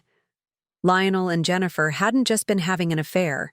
They had been building an alternative financial ecosystem, funded in part by resources diverted from our marriage and designed to be untouchable when Lionel eventually filed for divorce. "What about the business?" I asked, bringing the conversation to my primary concern. "Have you found evidence of his plans regarding Caroline Miller Consulting?" Morgan exchanged glances with Neil before responding. "Yes, and it's concerning. We've discovered documentation suggesting he's been systematically positioning himself as instrumental to your major client relationships. There are emails to your financial team requesting detailed valuation information, ostensibly for tax planning purposes. And most troubling, he appears to have been in communication with Donovan Wright at Paragon Consulting." I stiffened. Paragon was our largest competitor, a firm that had tried to acquire my company twice in the past 3 years. Donovan Wright, their CEO, was known for aggressive business tactics and had made no secret of his desire to absorb our client roster and creative team. "You think he's planning to force a sale to Paragon after the divorce?" I asked, my mind racing through implications. "It's a possibility we need to consider," Morgan confirmed. "A forced sale would convert your business into liquid assets, which would be easier to divide, and easier for him to claim a significant portion of." The revelation sent a chill through me. Lionel wasn't just planning to take half of what I had built. He was potentially plotting to dismantle it entirely, selling the pieces to a competitor who would strip it for parts. My team, my clients, my creative vision, all sacrificed to maximize his financial gain.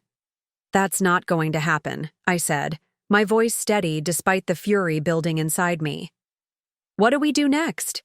Morgan leaned forward, her expression intensely focused. "We accelerate our timeline. Based on these findings, we can pursue emergency orders to freeze assets, prevent any business negotiations regarding your company, and secure temporary control of all jointly held properties." "On what grounds?" I asked. "Financial fraud and breach of fiduciary duty," Morgan replied without hesitation. "The evidence we've gathered demonstrates that Lionel has been systematically violating his legal obligations as your spouse by diverting marital assets and conspiring to undervalue your contributions to jointly held property." She outlined a comprehensive strategy. "We would file for divorce on Monday morning, requesting emergency hearings regarding the financial issues.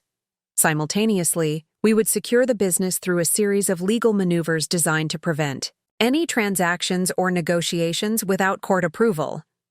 We would also deploy a forensic team to fully document the extent of Lionel's financial deceptions, creating an unassailable record for the court." "What about the Henderson account?" I asked, thinking of the pitch scheduled for the following day, the account Lionel had specifically mentioned wanting to include in our marital assets. "Land it," Morgan advised without hesitation. "Secure the client, sign the contract, and make sure it's in the company's name with you as the primary contact. The more value you add to the business before filing, the stronger our position regarding your contributions." As the meeting concluded, I felt a strange sense of calm. The path forward was clear, the strategy comprehensive, the team assembled. All that remained was to maintain my performance for a few more days, to play the role Lionel expected while preparations for his downfall proceeded behind the scenes. That evening, as I prepared for the Henderson pitch, Lionel called to say he would be home late again. His voice was light, almost cheerful, the voice of a man who believed everything was proceeding according to plan. "Good luck tomorrow," he said, referring to the pitch. "I know you'll close it." "Thank you," I replied, matching his casual tone. "I think it's going to go well." "I wish I could be there," he continued, the lie flowing effortlessly. "But this development meeting can't be rescheduled." "I understand," I said, and in that moment, I truly did understand. Not just his absence, but the entirety of our marriage. A performance on both sides, though for entirely different reasons. Some things can't be avoided. As I hung up, I realized that would likely be one of our last normal conversations before everything changed. In less than a week, the careful facade we had both maintained would shatter completely. Lionel would find himself facing not the compliant, conflict-avoidant wife he expected, but an opponent who had anticipated his every move and countered it before he even realized the game had changed. The thought brought no joy, only a grim determination to protect what was mine. Lionel had chosen this battlefield. He was about to discover he had severely underestimated his opponent. The Henderson pitch went exactly as planned. I stood before their executive team, outwardly composed while inwardly channeling every ounce of determination my circumstances had forged. This wasn't just another client presentation.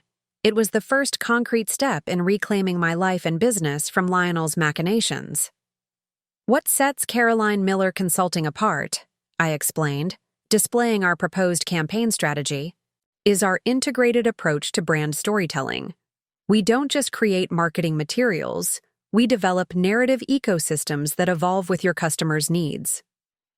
The Henderson team was engaged, responsive, asking precisely the kinds of questions that indicated serious interest.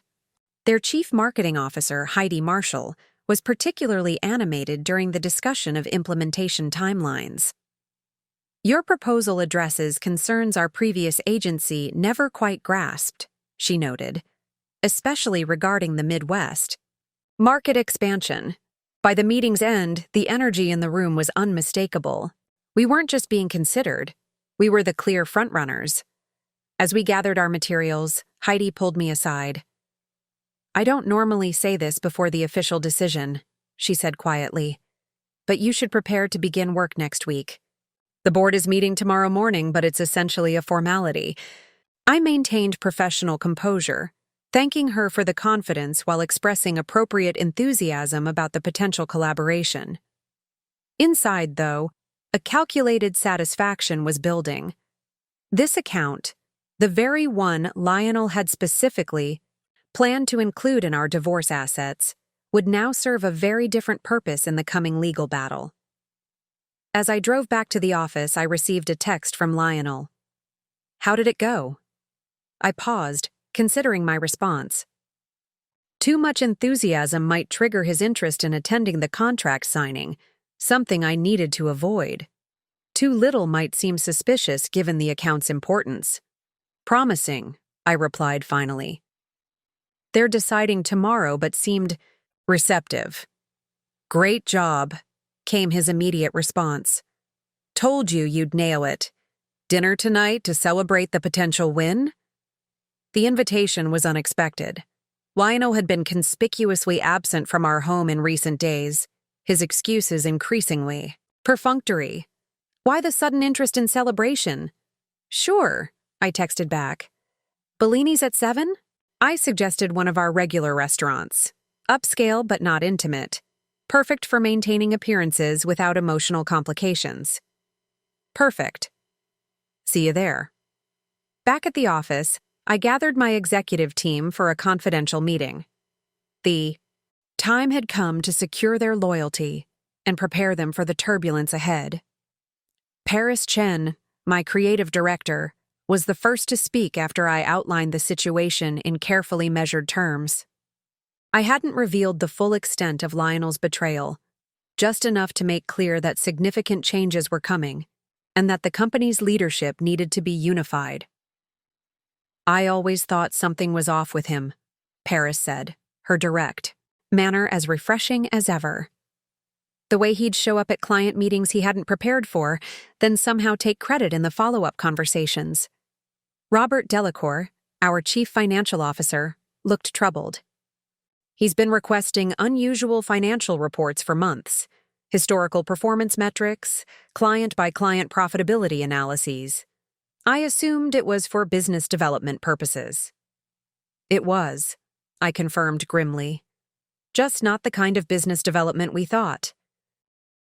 I outlined the contingency plans I'd developed with Morgan and Neil, how we'd protect ongoing projects, secure client relationships, and maintain operational continuity during what would likely be a contentious legal process. "I want to be absolutely clear," I emphasized, making eye contact with each team member. "This company, its creative vision, its client approach, its culture, these come from me and from all of you, not from Lionel. His contributions, while real, have been substantially overstated in his own narrative. The coming weeks will require each of you to be unambiguous about this reality when asked." The team's response was unanimous and immediate. They had always known who truly led the company, who developed the methodologies, who built and maintained the client relationships. Lionel had been a presence, occasionally useful but never essential. They would stand firm on this truth. By late afternoon, I had secured written statements from key team members detailing their understanding of the company's leadership structure and Lionel's actual role. I had also spoken privately with our 3 largest clients, excluding Henderson, to subtly reinforce my position as the primary relationship holder and creative lead. As I prepared for dinner with Lionel, I received a call from Morgan. "The filings are ready," she informed me. "We can submit first thing Monday morning and request the emergency hearing for asset protection by Wednesday." "Perfect timing," I replied. "The Henderson contract should be signed by Tuesday afternoon." "And you're maintaining appearances until then?" Morgan confirmed. "Absolutely. In fact, I'm having dinner with him tonight at Bellini's." Morgan's tone sharpened. "Be careful. If he suspects anything, he might accelerate his own timeline." Her warning lingered in my mind as I dressed for dinner, selecting a navy blue dress. That projected confidence while revealing nothing of my internal state. I applied makeup carefully, ensuring I looked exactly as Lionel would expect. Professional, put together, utterly unaware of the seismic shifts about to reshape my life. Bellini's was busy when I arrived, the Thursday evening crowd a mix of business, professionals, and upscale couples. Lionel was already seated at our usual table near the windows, checking his phone with the distracted air that had become his standard posture in my presence. He stood when he saw me, greeting me with a kiss on the cheek and a smile that didn't quite reach his eyes. "You look nice," he commented as I took my seat. "Thank you," I replied, studying him with new awareness.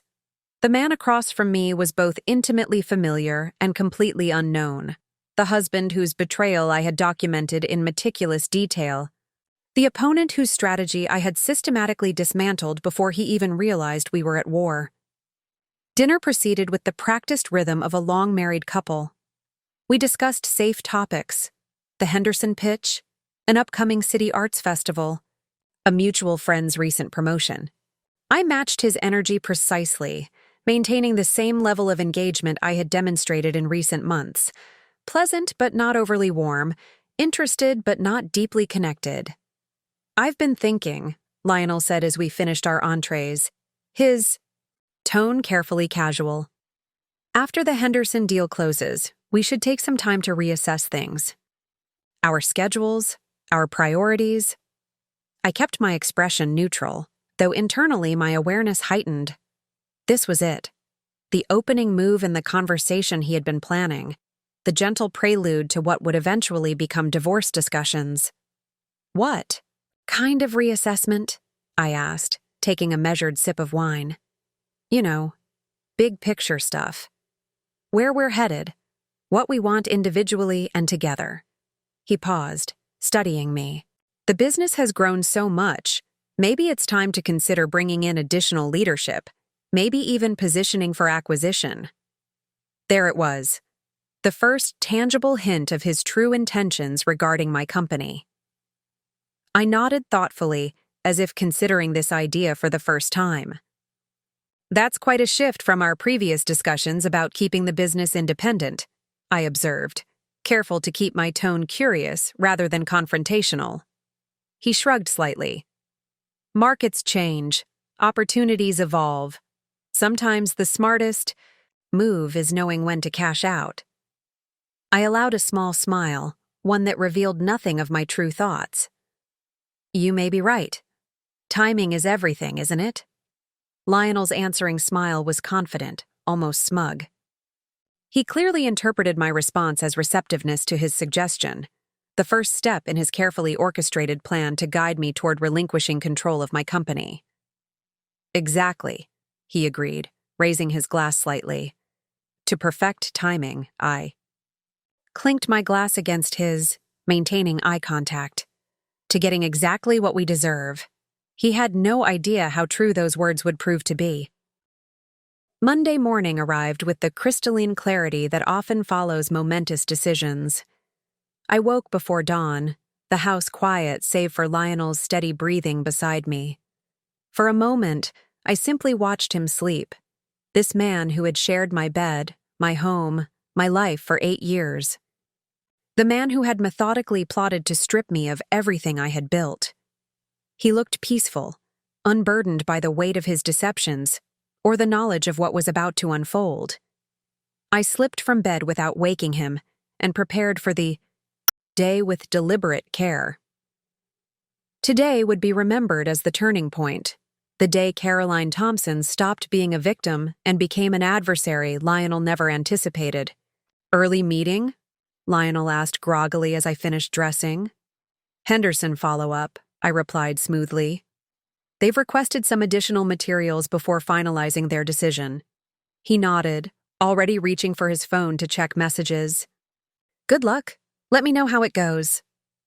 "I will," I promised, knowing this would be the last normal exchange between us. I arrived at Morgan's office by 7:30, reviewed the divorce filing one final time, and signed my name with steady hands. The document was comprehensive. 73 pages detailing Lionel's financial misconduct, the diversion of marital assets, the evidence of his affair with Jennifer, and the apparent conspiracy to undervalue my contributions to our shared enterprises. "Once this is filed, there's no going back," Morgan reminded me. "The emergency hearings, the financial disclosures, the public nature of divorce proceedings, it will all become very real, very quickly." "I understand," I said, my resolve unwavering. "File it." Morgan nodded to her assistant, who left immediately for the courthouse with the documents. By 9:30, it was official. Caroline Thompson versus Lionel Thompson, case number 2023 DM 4587, filed in King County Superior Court with requests for emergency hearings regarding asset protection and temporary financial restraining orders. Phase 1 was complete. Phase 2 began immediately, protecting the business. While Morgan handled the legal filings, I met with the rest of my executive team at our downtown office. The mood was somber but determined as I outlined what would happen next. "As of this morning, I've filed for divorce from Lionel," I informed them. "Based on evidence we've gathered, there's reason to believe he may attempt to interfere with company operations or assets. Effective immediately, we're implementing the contingency protocols we discussed last week. These protocols were comprehensive. New banking authorizations requiring my signature for any expenditure over $5,000, temporary suspension of Lionel's building access and system permissions, secure backups of all client materials and proprietary methodologies, direct communication with key clients reassuring them of continuity. Robert, our CFO, had already prepared the necessary financial documentation. "I've established the separate operating account we discussed," he confirmed. "All incoming client payments will be directed there, with the transition appearing seamless to clients." Paris had her team standing by to manage client communications. "We've prepared individual messages for our top 20 clients, emphasizing that creative direction and account management remain unchanged. The messaging positions this as a routine security update, nothing that would cause concern." By 11 o'clock, the business was effectively secured against immediate interference. Any attempt by Lionel to access company systems, divert funds, or contact clients would now be flagged, documented, and prevented. Phase 3 was perhaps the most delicate, the Henderson contract. I had received confirmation that morning. We had won the account, exactly as Heidi had predicted. The contract signing was scheduled for 3 o'clock that afternoon. Under normal circumstances, Lionel would have attended such a significant business milestone. His absence needed to appear natural, unremarkable. I composed a text to him. "Great news. Henderson confirmed they're moving forward with us. Contract signing at 3 p.m. today." His response came quickly. "Fantastic. I can clear my schedule to be there." This was the critical moment. I needed to prevent his attendance without raising suspicions. I waited 15 minutes before replying, as if I'd been in a meeting. "No need to disrupt your day. It's just paperwork at this point. The creative presentation was the real challenge. I've got it covered." Another pause, then his response. "If you're sure. We should celebrate tonight, though. Dinner at Canlis?" Canlis, the most expensive restaurant in Seattle, the place we reserved for truly significant occasions. His suggestion indicated just how valuable he considered the Henderson account to be. "Perfect," I replied. "See you there at 7. With Lionel's absence from the contract signing secured, I proceeded with the final aspects of our plan. By 2 o'clock, I was in a conference room with Heidi Marshall and Henderson's legal team, reviewing the agreement that would cement our partnership. By 3:15, I had signed the contract as president and CEO of Caroline Miller Consulting, with no mention of Lionel anywhere in the document. As I left the Henderson offices, contract secured, I received a call from Morgan. "The emergency hearing is scheduled for 9 a.m. tomorrow," she informed me. "Judge Ramsey will handle it. She's known for taking financial misconduct seriously. And Caroline? The sheriff's office has confirmed they'll serve Lionel with the divorce papers at his office at 4:30 today." I checked my watch. 3:45 p.m., in less than an hour. Lionel would be confronted with the reality that his carefully constructed plans had not only failed, but had been countered with a precision he never anticipated. "Do we know if he's actually at his office?" I asked. The investigator confirmed his car is in the building parking garage. "He's there."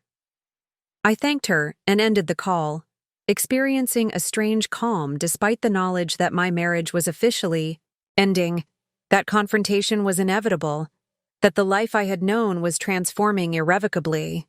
As I drove back to my office, my phone began ringing continuously. First Lionel, then again, then a third time. I let the calls go to voicemail. Then the texts started. 3:37 p.m. "Caroline, call me immediately." 4:38 p.m. "What the hell is this? Divorce papers? Financial misconduct?"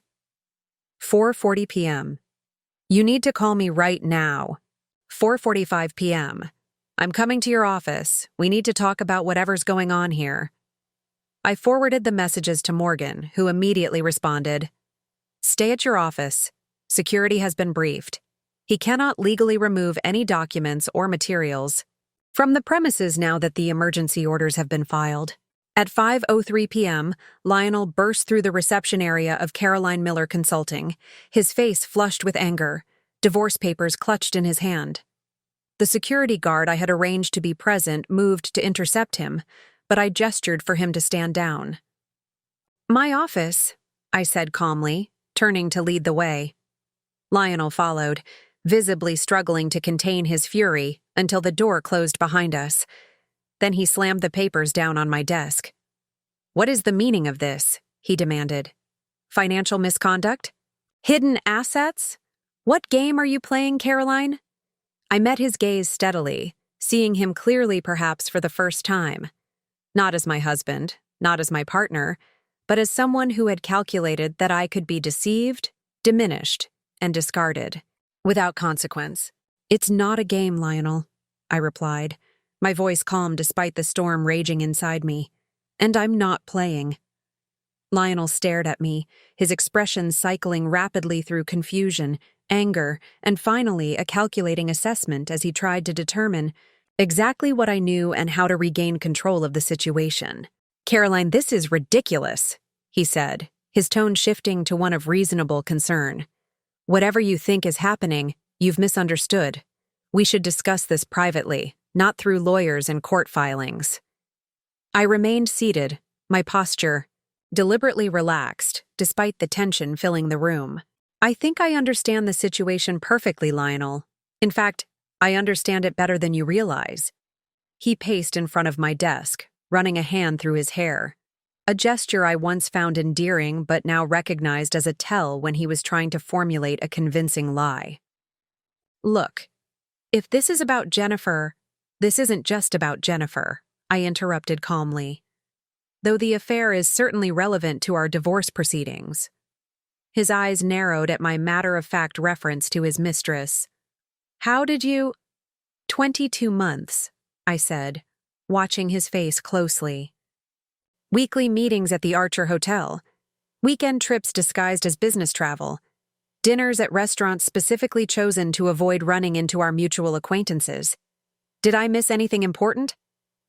Lionel's face paled slightly, but he quickly recovered. "Everyone makes mistakes, Caroline. If you'd given me a chance to explain instead of immediately filing for divorce—" "I'm not interested in explanations," I cut in, my voice level. "I'm interested in facts. Facts like the $175,000 you've systematically diverted from our joint accounts. Facts like the $320,000 in equity loans you've taken against our home without my knowledge. Facts like Horizon Ventures, Lakeside Properties, and NW Development Group, the shell companies you've been funding with marital assets." With each revelation, Lionel's confident facade crumbled further. He sank into the chair across from my desk, his expression now wary, calculating. "How long have you known?" he asked finally. "Long enough to secure comprehensive documentation of your financial misconduct," I replied. "Long enough to protect my business from your attempts to claim credit for its success or force its sale to Paragon Consulting." At the mention of Paragon, Lionel flinched visibly.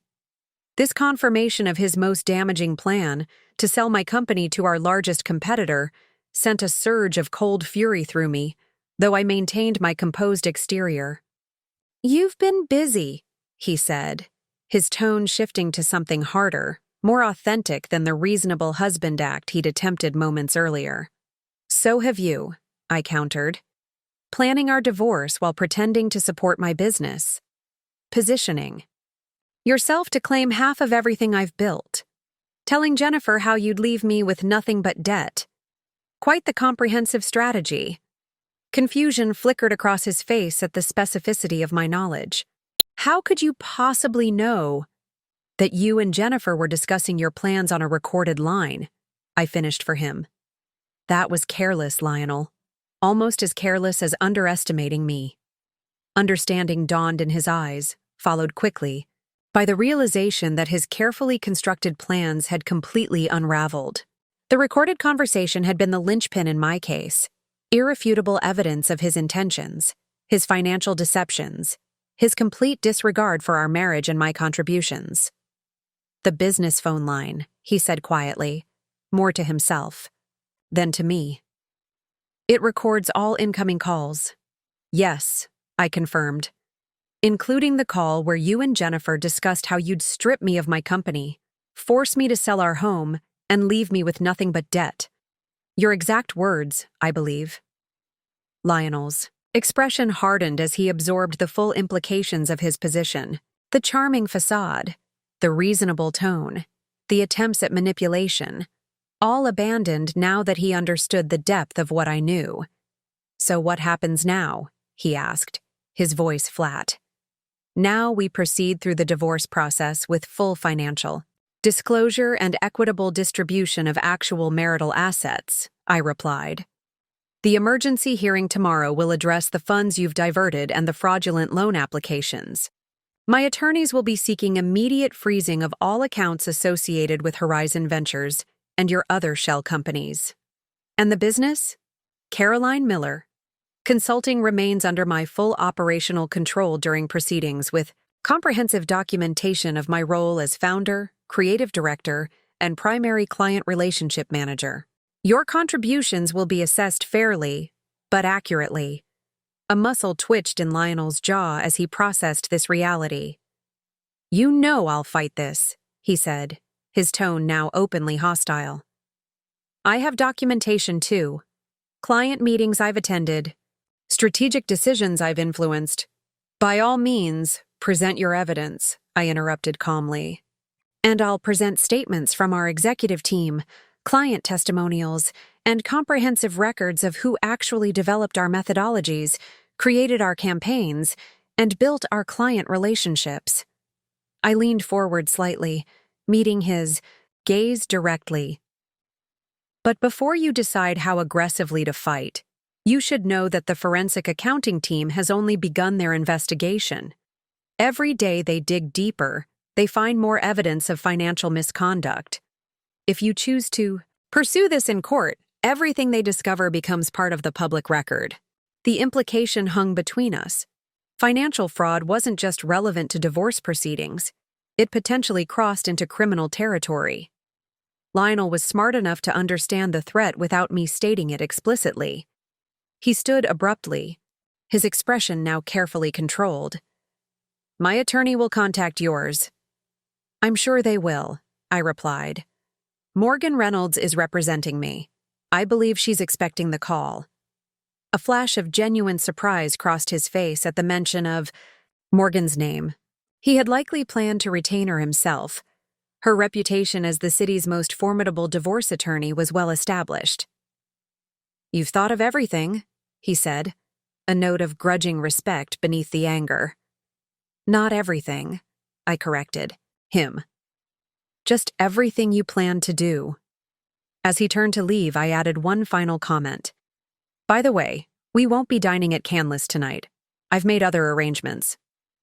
The door closed behind him with a definitive click, marking the end of one chapter and the beginning of another. I sat alone in my office, feeling neither triumph nor despair, only a profound certainty that I had done what was necessary to protect myself and what I had built. Justice, I reflected, didn't always arrive as a dramatic moment of vindication. Sometimes it came quietly, in the form of careful preparation, strategic action, and the simple refusal to be victimized. Lionel had gambled on my compliance, my ignorance, my willingness to accept whatever terms he dictated. He had lost that gamble completely, and in doing so, he had lost everything. The weeks following that confrontation in my office unfolded with a momentum that surprised even me. The emergency hearing went exactly as Morgan had predicted. Judge Ramsey, a no-nonsense woman in her 60s, listened to the evidence with growing concern, occasionally removing her glasses to stare directly at Lionel's attorney as particularly damning financial records were presented. "These actions represent a clear breach of fiduciary duty," she stated in her ruling. "The court grants the emergency order freezing all accounts identified in the petition, including those held by Horizon Ventures and affiliated entities. Furthermore, the defendant is prohibited from accessing business records or systems belonging to Caroline Miller Consulting pending further hearings." Lionel sat stone-faced throughout the proceedings, his usual charm and confidence notably absent. Beside him, his attorney, a young man from a prestigious firm known for representing high-net-worth clients, looked increasingly uncomfortable as our evidence mounted. They had clearly expected standard divorce proceedings, not a meticulously documented case of systematic financial fraud. Outside the courtroom, Morgan was measured but satisfied. "This is just the beginning," she reminded me. "But it's a strong start. The judge's ruling establishes a foundation for everything that follows." The most surprising development came 3 days later, when Jennifer Harlow abruptly distanced herself from Lionel. Perhaps she had believed his promises of an easy divorce and lucrative settlement.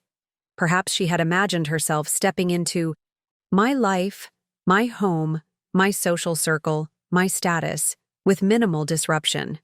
Whatever her expectations, the reality of a contentious legal battle with potential financial and reputational consequences apparently held little appeal. Paris, who somehow maintained connections to every gossip network in Seattle, reported that Jennifer had been seen having a tense conversation with Lionel at a downtown coffee shop, after which she left alone, visibly upset. The next day, she withdrew a significant amount from one of the accounts we hadn't yet managed to freeze and booked a flight to San Diego. "Looks like your husband's partner in crime decided to abandon the sinking ship," Paris observed dryly. Felt no satisfaction in Jennifer's departure. She had participated in Lionel's deception, certainly, but she wasn't the one who had vowed to honor and protect me. She wasn't the one who had betrayed the trust of an 8-year marriage. As the divorce proceedings continued, Lionel's position weakened steadily. The forensic accountants uncovered more evidence of financial misconduct than even we had anticipated. His attorney, recognizing the increasingly untenable situation, began pushing for settlement discussions rather than protracted litigation. "He wants to negotiate," Morgan informed me 6 weeks after the initial filing. "His attorney contacted me this morning. They're proposing mediation rather than continuing through the court process. I considered this development carefully. What's your assessment?" "He's realized he can't win," Morgan replied frankly. "The evidence is too comprehensive, the financial misconduct too well documented. A judge would likely rule even more harshly against him than what we might negotiate in mediation. Plus, settlement keeps the details out of public records, which protects his professional reputation." The mediation process was surprisingly anticlimactic after the drama that had preceded it. Lionel, once so confident in his ability to outmaneuver me, now sat across the conference table looking tired and diminished. The terms we eventually agreed upon were straightforward. I retained full ownership of Caroline Miller Consulting. The house would be sold with proceeds divided according to our respective contributions to its purchase and maintenance. Lionel would repay the diverted funds identified by the forensic accountants, and all connections between our financial lives would be permanently severed. As we concluded the final mediation session, Lionel asked to speak with me privately. Against Morgan's advice, I agreed, curious about what he might say now that our marriage was essentially over. "You outplayed me," he said simply when we were alone. "I never thought you would fight back like this." "That was your mistake," I replied, neither angry nor triumphant, simply stating a fact. "You never really saw me." He nodded slowly, accepting this truth. "For what it's worth, I did love you once." I studied his face, the features I had once known better than my own, now somehow foreign to me. "That's worth very little now, Lionel, but I wish you well." As I walked away, I realized I meant those words. Not because Lionel deserved my good wishes, but because I deserved to release the anger, the hurt, the betrayal that had consumed so much of my energy. I deserved peace. I deserved a future unburdened by the weight of his deception. And now, finally, that future was mine. 1 year after the finalization of my divorce, I stood on the balcony of my new home, a sleek downtown penthouse with views of Elliott Bay that still took my breath away, even after 6 months of ownership. The evening air carried the scent of salt water and possibility as the sun set over the Olympic Mountains, painting the sky in shades of amber and rose. So much had changed in those 12 months. Caroline Miller, consulting, had not only survived the turbulence of my divorce but had flourished, growing to a team of 35 with offices in Seattle and Portland. The Henderson account, which Lionel had so coveted for our divorce assets, had led to referrals that expanded our client roster by nearly 40%. Paris had been promoted to managing partner, sharing leadership responsibilities while allowing me more time for creative direction and strategic planning. Robert continued to manage our finances with impeccable precision, implementing systems that ensured transparency and security in all our operations. As for Lionel, I heard he had relocated to Chicago shortly after our divorce was finalized. According to mutual acquaintances, he had taken a position with a mid-sized development firm, a step down from his previous role, but still respectable. Jennifer hadn't accompanied him, having apparently decided that a fresh start was preferable to continuing their relationship under less favorable circumstances than originally planned. I didn't waste energy wondering if he'd learned anything from the experience, if he regretted his choices, or recognized the damage he'd caused. His journey was no longer connected to mine. What occupied my thoughts instead was how profoundly the experience had transformed me. The woman who had once avoided conflict at all costs now recognized the value of strategic confrontation. The wife who had trusted too easily now performed due diligence in all her relationships, professional and personal. The business owner, who had undervalued her own contributions, now claimed full credit for her achievements without hesitation or apology. I wasn't bitter. That surprised many people who knew my story. Bitterness would have meant Lionel still had power over my emotional life, and I had no intention of granting him that influence. Instead, I was clear-eyed, determined, and increasingly comfortable in my reclaimed independence. Dating again had been strange at first, but eventually enjoyable. I approached relationships with a healthy skepticism that didn't prevent connection, but ensured I entered partnerships with open eyes and appropriate boundaries. Whether these new relationships would lead to lasting commitment was less important than the fact that I trusted myself to recognize warning signs and honor my own worth. As I sipped my wine, watching the last rays of sunlight disappear beyond the horizon, I reflected on the wisdom I'd gained through fire. That sometimes the most devastating betrayals lead to the most profound growth. That standing alone was infinitely preferable to partnership built on lies. That I was more resourceful, more resilient, and more powerful than I had ever imagined. Lionel and his mistress had planned to leave me with nothing. Instead, they had lost everything, while I had gained something invaluable, the unshakable knowledge of my own strength. Up next, you've got 2 more standout stories right on your screen. If this one hit the mark, you won't want to pass these up. Just click and check them out. And don't forget to subscribe and turn on the notification bell so you don't miss any upload from us.